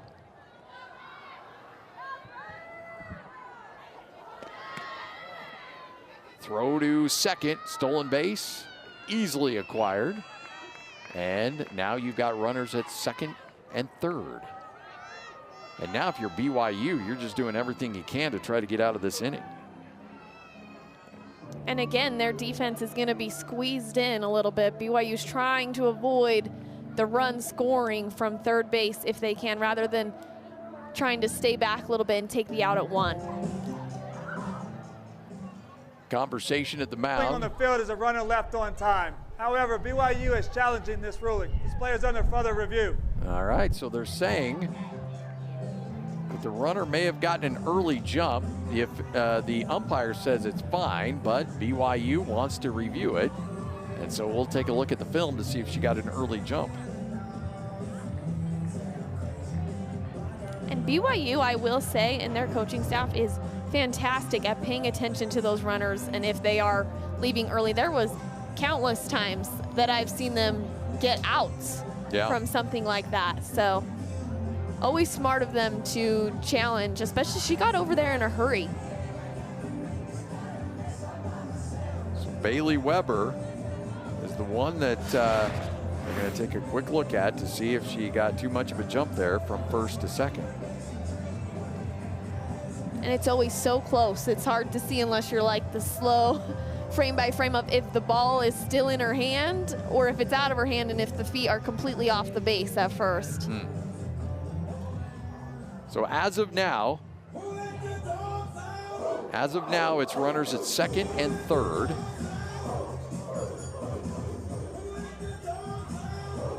Yeah. So from that look, it almost does seem like she left early. Yeah. Which would help BYU out tremendously. Take a runner off the base path and give them 2 outs instead of 1. So I think BYU might be in good shape on this one. But again, in calling football games all the time, I don't want to make a judgment because it'll always be the opposite of what I say. Yep. So I always keep my mouth shut because anytime I make a judgment call, it usually goes the opposite. And before official reviews and going back in the umpires watching film like they can now, I mean, teams could get away with that. Oh, yeah. Just with your eyeballing it as an umpire, it's hard to see. It's not bam, bam, unless it's blatantly obvious without the camera footage of it. I feel like it's a tough call to make. So if the play stands, it'll be 1 out, runners at second and third. If, in fact, Bailey Weber is deemed to have gotten too quick of a start. It'll be 2 outs. And that'll put certainly BYU in a much better situation.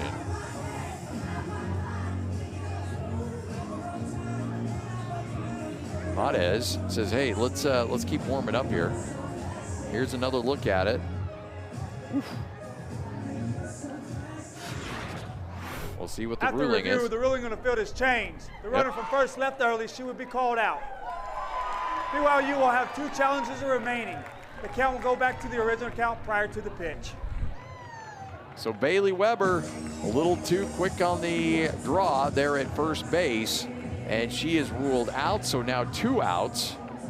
The count still stands at 1-0 with Limbaugh at the plate and a runner now at third, and that's it. So smart challenge there by BYU as Coach Eakin wisely, and as you mentioned, there's been a history of that. Yeah. Those reviews. Very heads up. Yeah. So Kansas back at the plate. As we mentioned, Limbaugh, count 1-0. And Limbaugh digs in.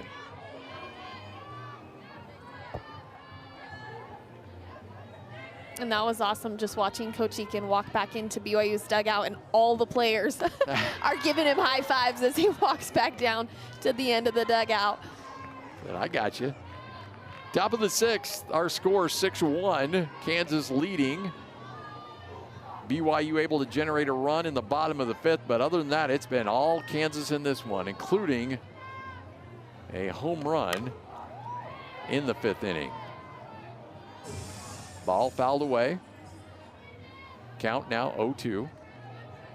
And with such a strong home run hitting team, I mean, if you're going to give one up, you want to give up a solo shot like BYU gave up tonight against Haley Kripe. You know, I mean, better than a grand slam or a few more than that. Yes, no doubt.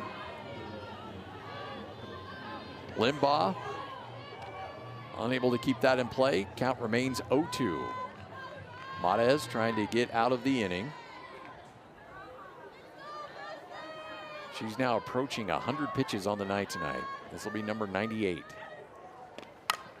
And right to the third baseman. Quick out, BYU out of the inning. And no runs allowed. At one point, runners at second and third. And no runs scored for the Jayhawks. 6-1 our score. Kansas will see BYU back at the plate, bottom of the 6th when we return. This is Big 12 softball on ESPN.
Utah, it is BYU, it is Kansas, and frankly, it's been all Jayhawks in this one.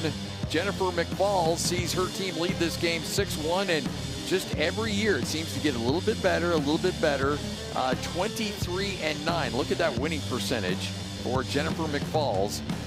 724, on pace for 38 wins. And we talked to her about the improvement this year over last year, and she said earlier in the season we kind of felt the momentum brewing, and now it's just steamrolling now for the Kansas Jayhawks. Bottom of the 6th inning, fouled off, 0-1 the count. But you can tell the way in which Kansas can score runs. They've got power, they can go small ball, great fielding team. They don't make a lot of mistakes. There's just not a lot of self-inflicted mistakes that they make out there. Very well coached and good players making up a good Kansas squad. 0-2 the count. Lizzie Ludwig delivering the strike. Haley Schuler, the batter for the Cougars. 0 for 2 on the night tonight is Schuler. Ludwig, another pitch. Outside, 1-2 the count. Doing a little fishing on that pitch. Yeah. And BYU seeing Barber up until this last inning, and now the switch to Ludwig, that drop ball changeup that a drop ball and a changeup that she throws makes it a tough adjustment for BYU. Chopper back to Ludwig, throws the first, and there is your first out of the inning at the bottom of the 6th for the Cougars. Trailing this game 6-1. Cougar offense has never really been able to get going. That's mostly because of Barber and now Ludwig putting the clamps down. As the Cougars, only 10 wins on the season, which is really surprising from a Coach Eakin team. And they'll really have to dig deep in this one. They only have 5 more outs to work with in this ball game and 5 runs to make up, and that's just, scoring hasn't been their biggest thing this game with only 1 coming across, but we know they can either be really loud offensively or more quiet, but they're really going to have to go after if they want to make something happen and press Kansas up against the wall in this game. Brittingham 0 for 2 on the night tonight. Stepping up to the plate. Count is now 2-0. We've talked about Brittingham a couple times tonight. She just had a phenomenal freshman season as she takes the first strike, 2-1 on the swing and a miss. And it's just a matter of trying to figure out, okay, now teams have got the book on me. How do I adjust? And you play that game back and forth. You hate to say the sophomore slump, but Coach Eakin said, yeah, that sophomore slump is very real, and she's going to have to adjust. Swing and a miss on that pitch. Now the count is even at 2 apiece. And that's just the maturation of a college softball player. Yeah. And slumps can happen your junior year, your senior year. It's just one of those things that every player has to deal with at one point or another. And it's just so important they don't let it get to their head and get mental about it, because then at that point you're kind of not giving yourself that chance. Brittingham strikes out 3 consecutive swings, 3 consecutive misses, and she goes back to the dugout. I think she got her on 2 kind of more off-speed pitch, and then there's that really good drop ball that we know Ludwig throws, and Brittingham just not able to get a bat on it. So 2 outs, shot down the midfield stripe and unable to be played by the center fielder, and a stand-up double. Nicely done. Haley Morrow gets to second base on the double. We'll have a pitch runner coming in, trying to keep the Cougars alive here in the bottom of the 6th. And a well-hit ball from Haley Morrow. We've seen that several times tonight from the Cougars, and sometimes it just goes right to Kansas, or they make a great play on the ball, but able to find a little bit of a hold just above Limbaugh's head out there in center field. Limbaugh, and spark some energy. Yeah, Limbaugh, who's been great tonight, misplayed that a bit, allowing the hit. And BYU trying to stay alive here in the bottom of the 6th. Rita Tavita. She's got a double earlier in this game as well.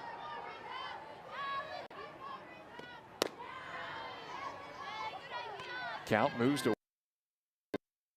1-1. Morrow stands at second. Tavita digs in. Ludwig set to deliver. 2 outs. Contact made. Count moves to 1-2.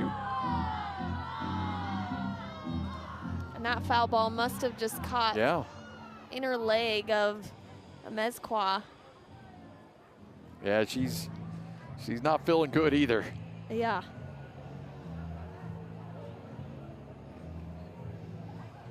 Trainers come out to talk to her. She's got a smile on her face. Said, yeah, I'm going to feel that one tomorrow.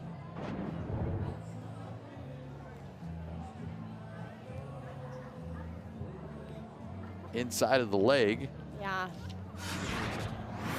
Especially as a catcher, it's kind of unfortunate because you're there to catch the ball where it is, and then all of a sudden this bat comes out of nowhere, deflects it, and you just have no chance of even knocking it down.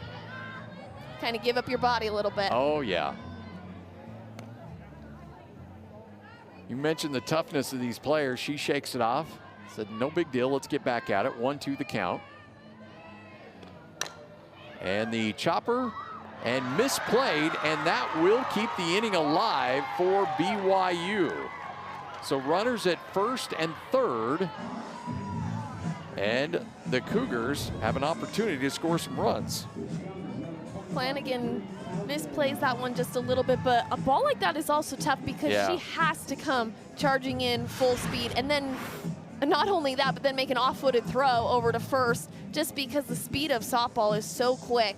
You have to have bam plays or people are going to be safe at first anyways. Scored as an error, and you know, I know technically that is the case, but boy, that is a tough play to make, and understandable as Ludwig brings some teammates in, has a quick chat, breaks that huddle up. Townsend is the hitter for BYU. As the Cougars, we mentioned 2 outs, runners on first and third. And BYU looking to make a little air like that hurt right now as they have a runner in scoring position and have another life up there at bat. Ball 1-0 the count. Score 6-1, BYU leading. And the Cougars trying to make things interesting. 1-1 the count. Townsend 0 for 2 from the plate tonight. She has 4 home runs, 12 RBI on the season. A home run here would certainly make things interesting. Pitch delivered. Outside, 2-1 the count.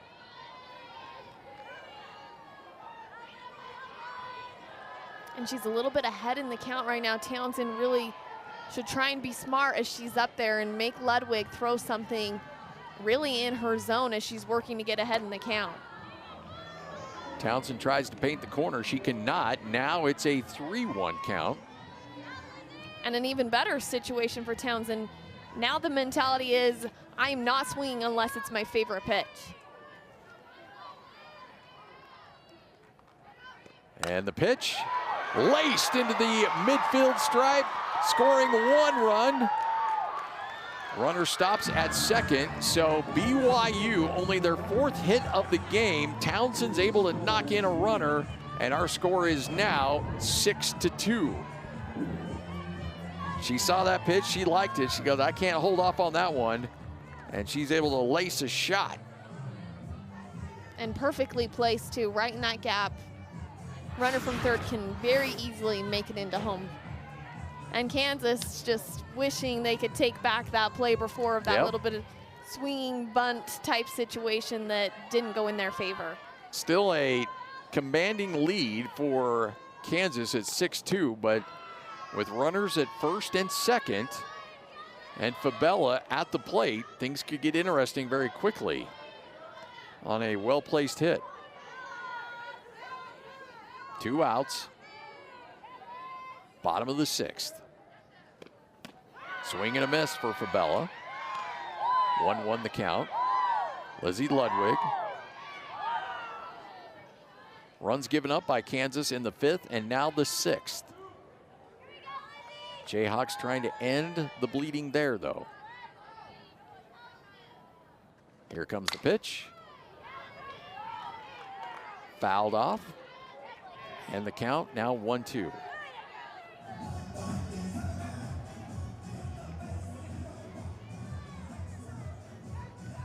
Kyla Fabella has had an excellent night behind the plate as a catcher for BYU. Now trying to keep the inning alive for the Cougars. Here's the pitch, and can't hug the line, goes foul. The count remains 1-2.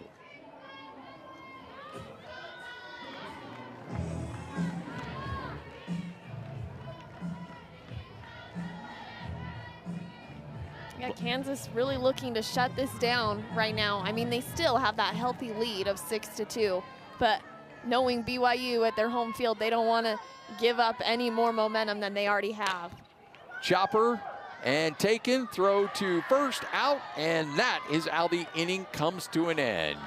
So BYU able to score a run, but still it's all Jayhawks on this one. Top of the 7th coming up next with the Jayhawks back at the plate. When we come back here on ESPN, this is Big 12 Softball.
It's been all Kansas in this one, leading this game over BYU 6-2.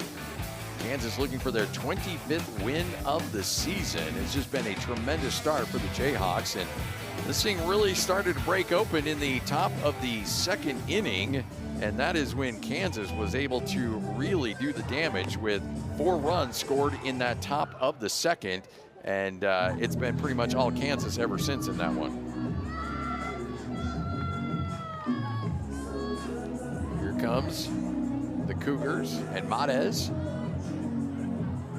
getting close to pitch number 100 on the night tonight.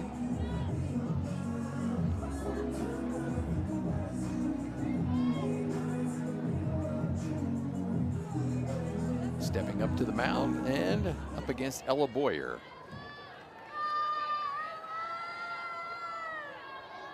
Boyer at the plate. Kansas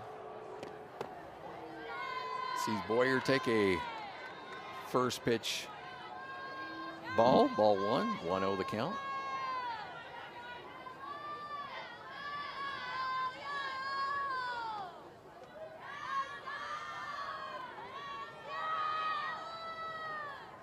Matez delivering, and the count is now even at 1 apiece. And you know that Kansas is not satisfied with a 4-run lead. Gave up the 2 runs later on in this game to put it at 6-2, but they would love to tack on a few more to give themselves that cushion as they have to hold BYU one more time at the bottom of this inning. 1 for 3 from the plate is Ella Boyer tonight with a double. Matez delivering the strike, 1-2 the count.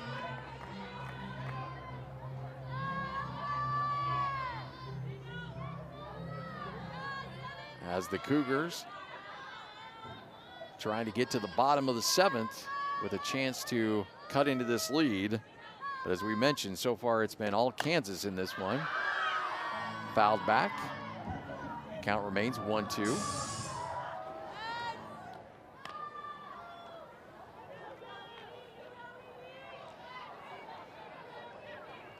Boyer stepping back to the plate. Set to deliver. One hops the pitch, 2-2 the count.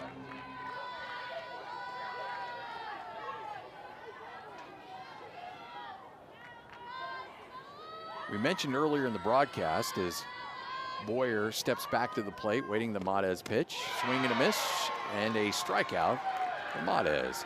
But this Big 12 is absolutely loaded. You've got 4 teams in the top 25, 6 teams receiving votes. As a beautiful strikeout there by Matez. Yeah, that pitch was moving.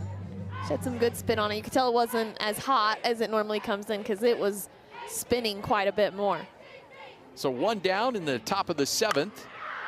Shot to the right field and stays in play. There's 1, there's 2. Stretching it out is Kripe trying to get to third. She does, standing up.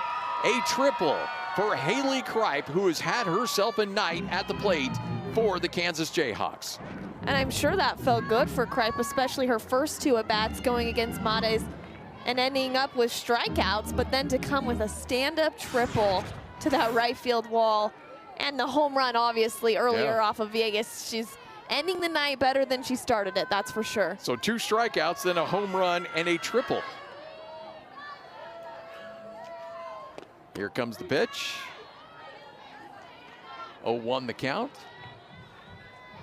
Anna Souls, first baseman. Matez now 106 pitches on the night tonight. That one fouled off. And the count now moves to 0-2. And Souls having a great night. 2 singles tonight. She's 2 for 2 so far. Kripe standing at third, 1 out.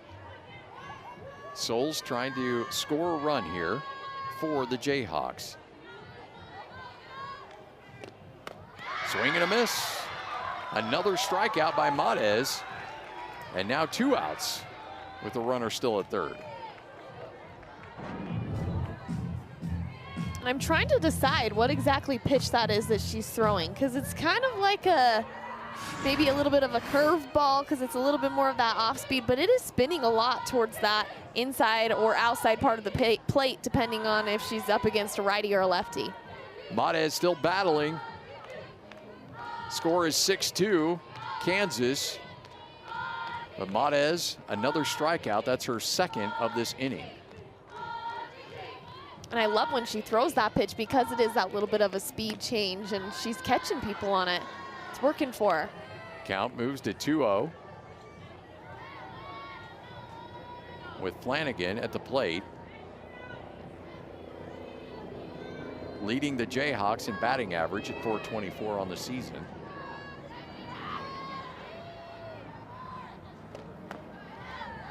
And now the count is 3-0.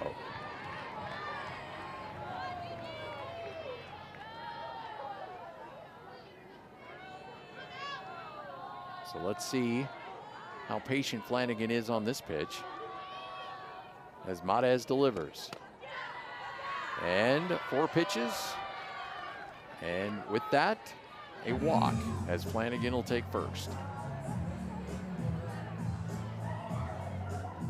And I think getting ahead in counts is just key for Deanna Matez. She gets those good strikeouts, but then sometimes she just has that at bat where she loses a little bit of the control and will throw 4 balls in a row. And she really does such a good job. Just keep working on that in the circle, and she's going to be hard to beat for BYU. Campbell Bagshaw now at the plate for the Jayhawks. 1-0 the count. Here's the pitch, swing and a miss. 1-1 the count. Bagshaw looking for her 7th home run on that swing.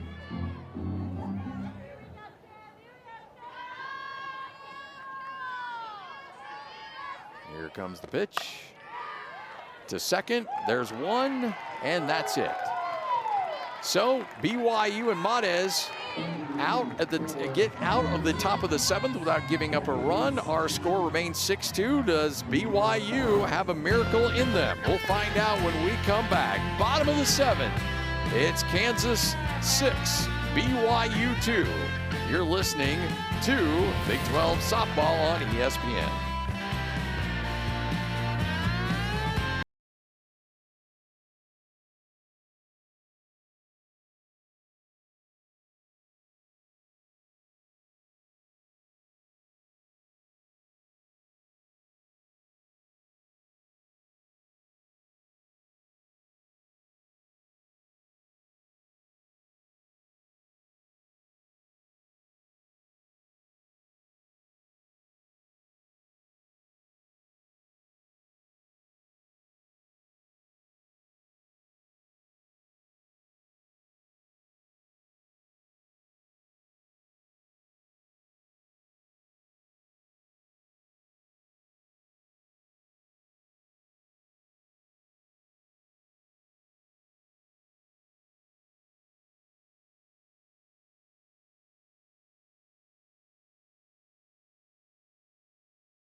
Jayhawks on their way to their 25th win, leading 6-2 here in the bottom of the 7th.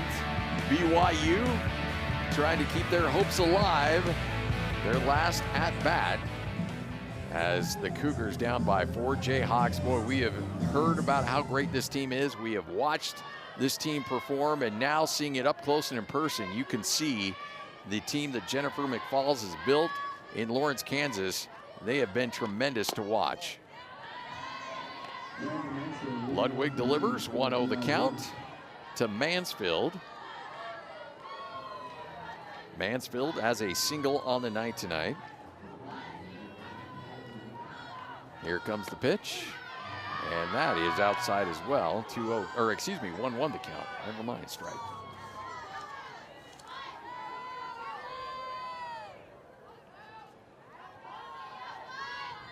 Miranda Mansfield at the plate.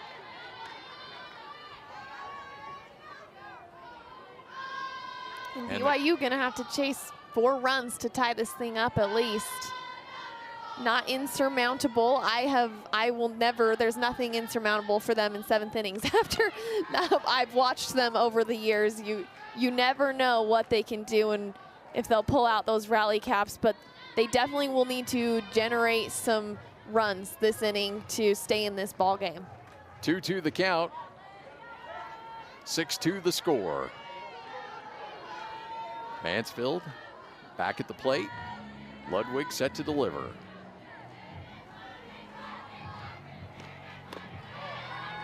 And ball 3, 3-2, full count.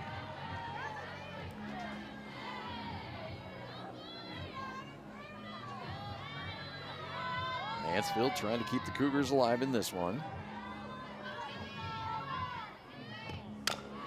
Chopper taken, throw, Ludwig to first, and there's out number 1. So 2 outs left for the Cougars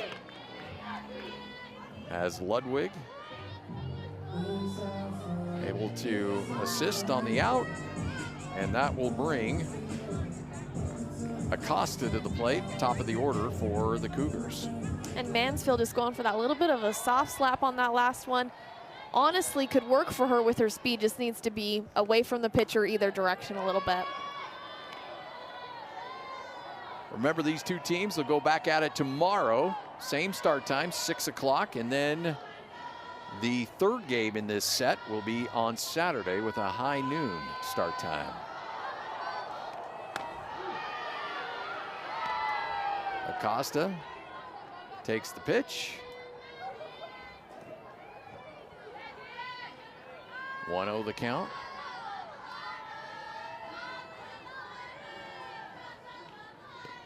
Ludwig, high and outside, 2-0 the count. These are probably the hard moments if you're Kansas Jayhawks. You're leading by 4. It feels pretty comfortable, but you still got to kind of finish things and finish strong and not allow a team to have a chance to come back. Ludwig delivering. Shot, and it will be a hit. And trying to stretch to second, and that'll be an easy out at second. Acosta. There may have been some interference at first, I think. So what is the ruling here? And I think they're saying, yeah, interference at first. And Acosta will stay at second. So the hit knocked down. Acosta trying to run through the first baseman and will draw the interference, and she stays at second.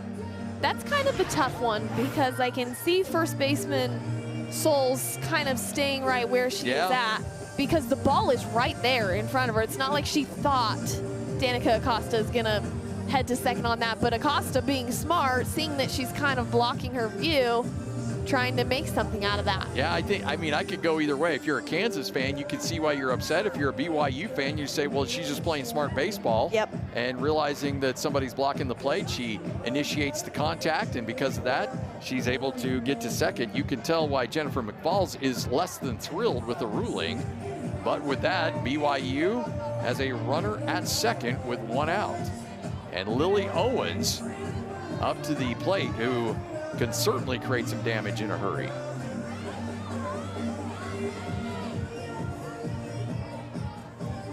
So 1 down, bottom of the 7th. Owens at the plate.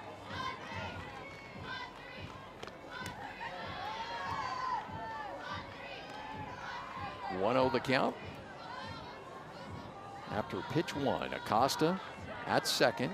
Owens at the plate. Ludwig the pitcher.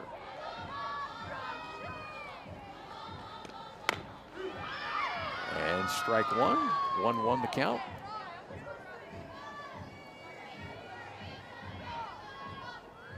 Ludwig shows a lot of, that one was coming in pretty hot, but boy, she's got a lot of range with her pitchers in terms of, and pitching in terms of speed. Lace down the third base line, that's gonna score a run. Owens gets to second. Acosta will score, and BYU stays alive here in the bottom of the 7th. A once 6-0 lead for Kansas now is 6-3. A nicely hit ball just perfectly down that third base line. And honestly, Stafford did a really good job of knocking that ball down. You can kind of see she bodies it up a little bit so it doesn't get caught up in that left field corner that could easily turn into a triple with someone like Lily Owens and her speed. So the score is now 6-3. Kansas has given up runs in the 5th, 6th, and 7th after leading this game 6-0 at the top of the 5th. Schuler at the plate. Ludwig stays in the game, and a runner at second.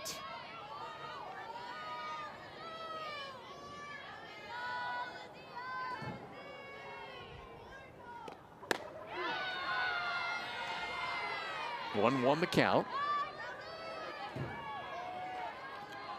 If Schuler scores a run here, things get interesting. She's 0 for 3 from the plate tonight.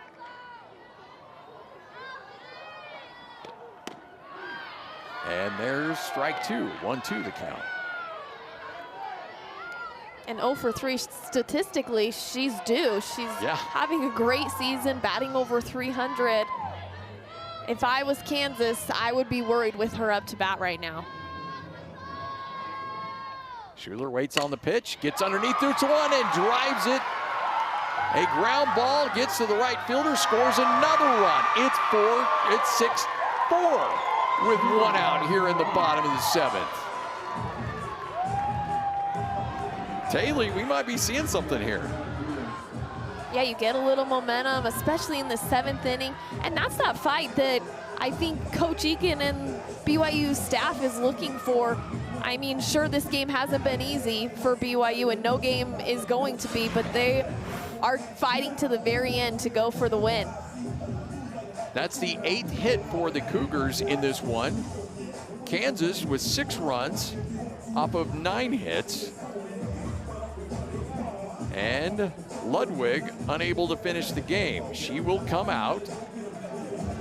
And for Kansas comes number 10, Leela Partridge, the freshman. So she will step up to the plate, runner at first. The tying run, believe it or not, the tying run at the plate for the Cougars. And let's see if Elo Brittingham has a little magic and can recapture that magic from her freshman year, stepping up to the plate. Tell you what, if you're in a slump, what better way to get out of it than a little bottom of the 7th heroics. And she's due herself too. So Partridge getting some warm-up pitches in, gets a high five from her coach. As the Cougars sees Brittingham step to the plate, representing the tying run. Cougars have trailed 6-0. It was all Kansas and has been all Kansas for the majority of this game until BYU, the Bats, have started to come alive with a run scored in the 5th, 6th, and now 2 in the bottom of the 7th. And Kansas had to feel pretty good going into the 7th inning. Okay, we just need 3 outs. We're up 4, but BYU threatening, scoring those 2 runs. 6-4 is much different a ball game than 6-2. Oh, no doubt. So Partridge, a 6.4 ERA, delivers the pitch. And the count is 1-0. Brittingham's 0 on the night tonight. But trying to channel some heroics here in the bottom of the 7th. Here comes the pitch. Inside, but the strike called. Corner painted, 1-1 the count.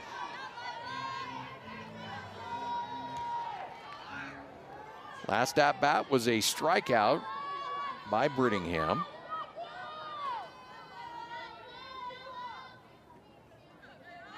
Partridge delivers the pitch, and ball 2. 2-1 the count.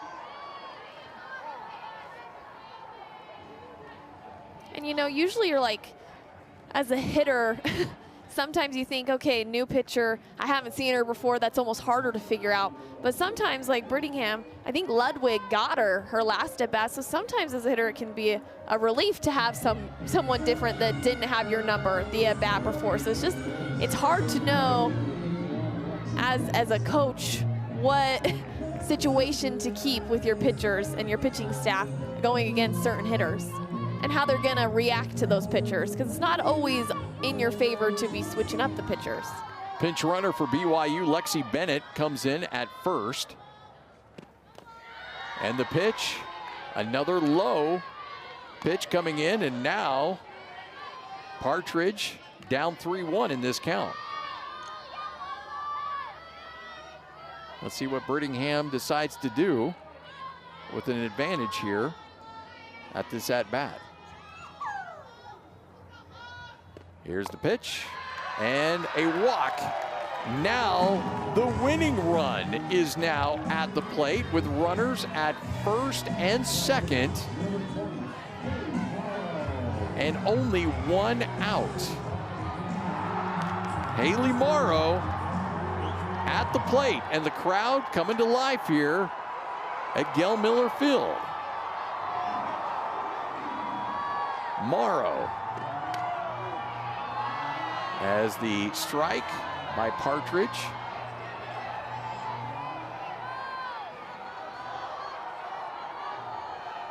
Morrow, 280 on the season, 17 RBI, 5 home runs. Imagine if she connects on number 6 here. Swing and a miss. 0-2 the count. And you can tell she wants it. She was all over that pitch, but honestly not the best pitch for her to swing at. She only had 1 strike, and that ball was a little bit off of the plate. So now she's going to have to battle through the rest of this at bat. Broken bat, throw to first, out number 2, but Morrow still able to advance the runners to second and third. So 2 outs, but a good shot could very well tie this game with Tavita at the plate. Kind of wild when you see a bat break in half during the middle of a game, especially she hit that ball off the end of her bat and then it broke at the handle in the barrel. So Rita Tavita at the plate for the Cougars. And again, one of your better hitters for BYU at the plate with the Cougars down 2. Pitch inside, 1-0 the count. Bottom of the 7th, 2 outs. Down by 2, but runners at second and third. And if you're a kid in the backyard, these are the moments you envision. Pitch taken for a strike, 1-1 the count. Pressure on both sides of the field. Kansas no doubt. looking to finish what they had going for them basically this whole game. And BYU under pressure to stay alive in this game. Partridge delivers. Tavita at the plate. 2-1 the count. And a good patient at bat from Tavita, making Partridge bring the ball to her. Partridge waits, delivers, and 2-2 the count. And BYU runners are moving on this. Oh, 2 yeah. strikes, 2 outs, doing anything to stay in this ball game. Solid hit, could tie this game up. Tavita at the plate. Pitch outside, the count is full. 2 outs, a 3-2 count. Runners at second and third for Rita Tavita, trying to tie this game up. Tavita at the plate. Partridge trying to seal the victory for the Jayhawks. And a strikeout called, and that's how it ends. Tavita strikes out, and Partridge gets the K to win the game for Kansas. What a way to end this one. We've seen a lot of drama, but Partridge delivers the strikeout when the Jayhawks needed it the most. What a game tonight here in Provo. Cougars don't go away quietly, but when it's all said and done, the red-hot Jayhawks get game 1 of this 3-game set. For Taylor Williams, I'm Scott Gerard, back with the game 2 of this one tomorrow as Kansas gets the 6-4 victory here at Gell Miller Field in Provo. All games airing on the ESPN Network are streaming live and archived on the ESPN app. This has been a presentation of ESPN.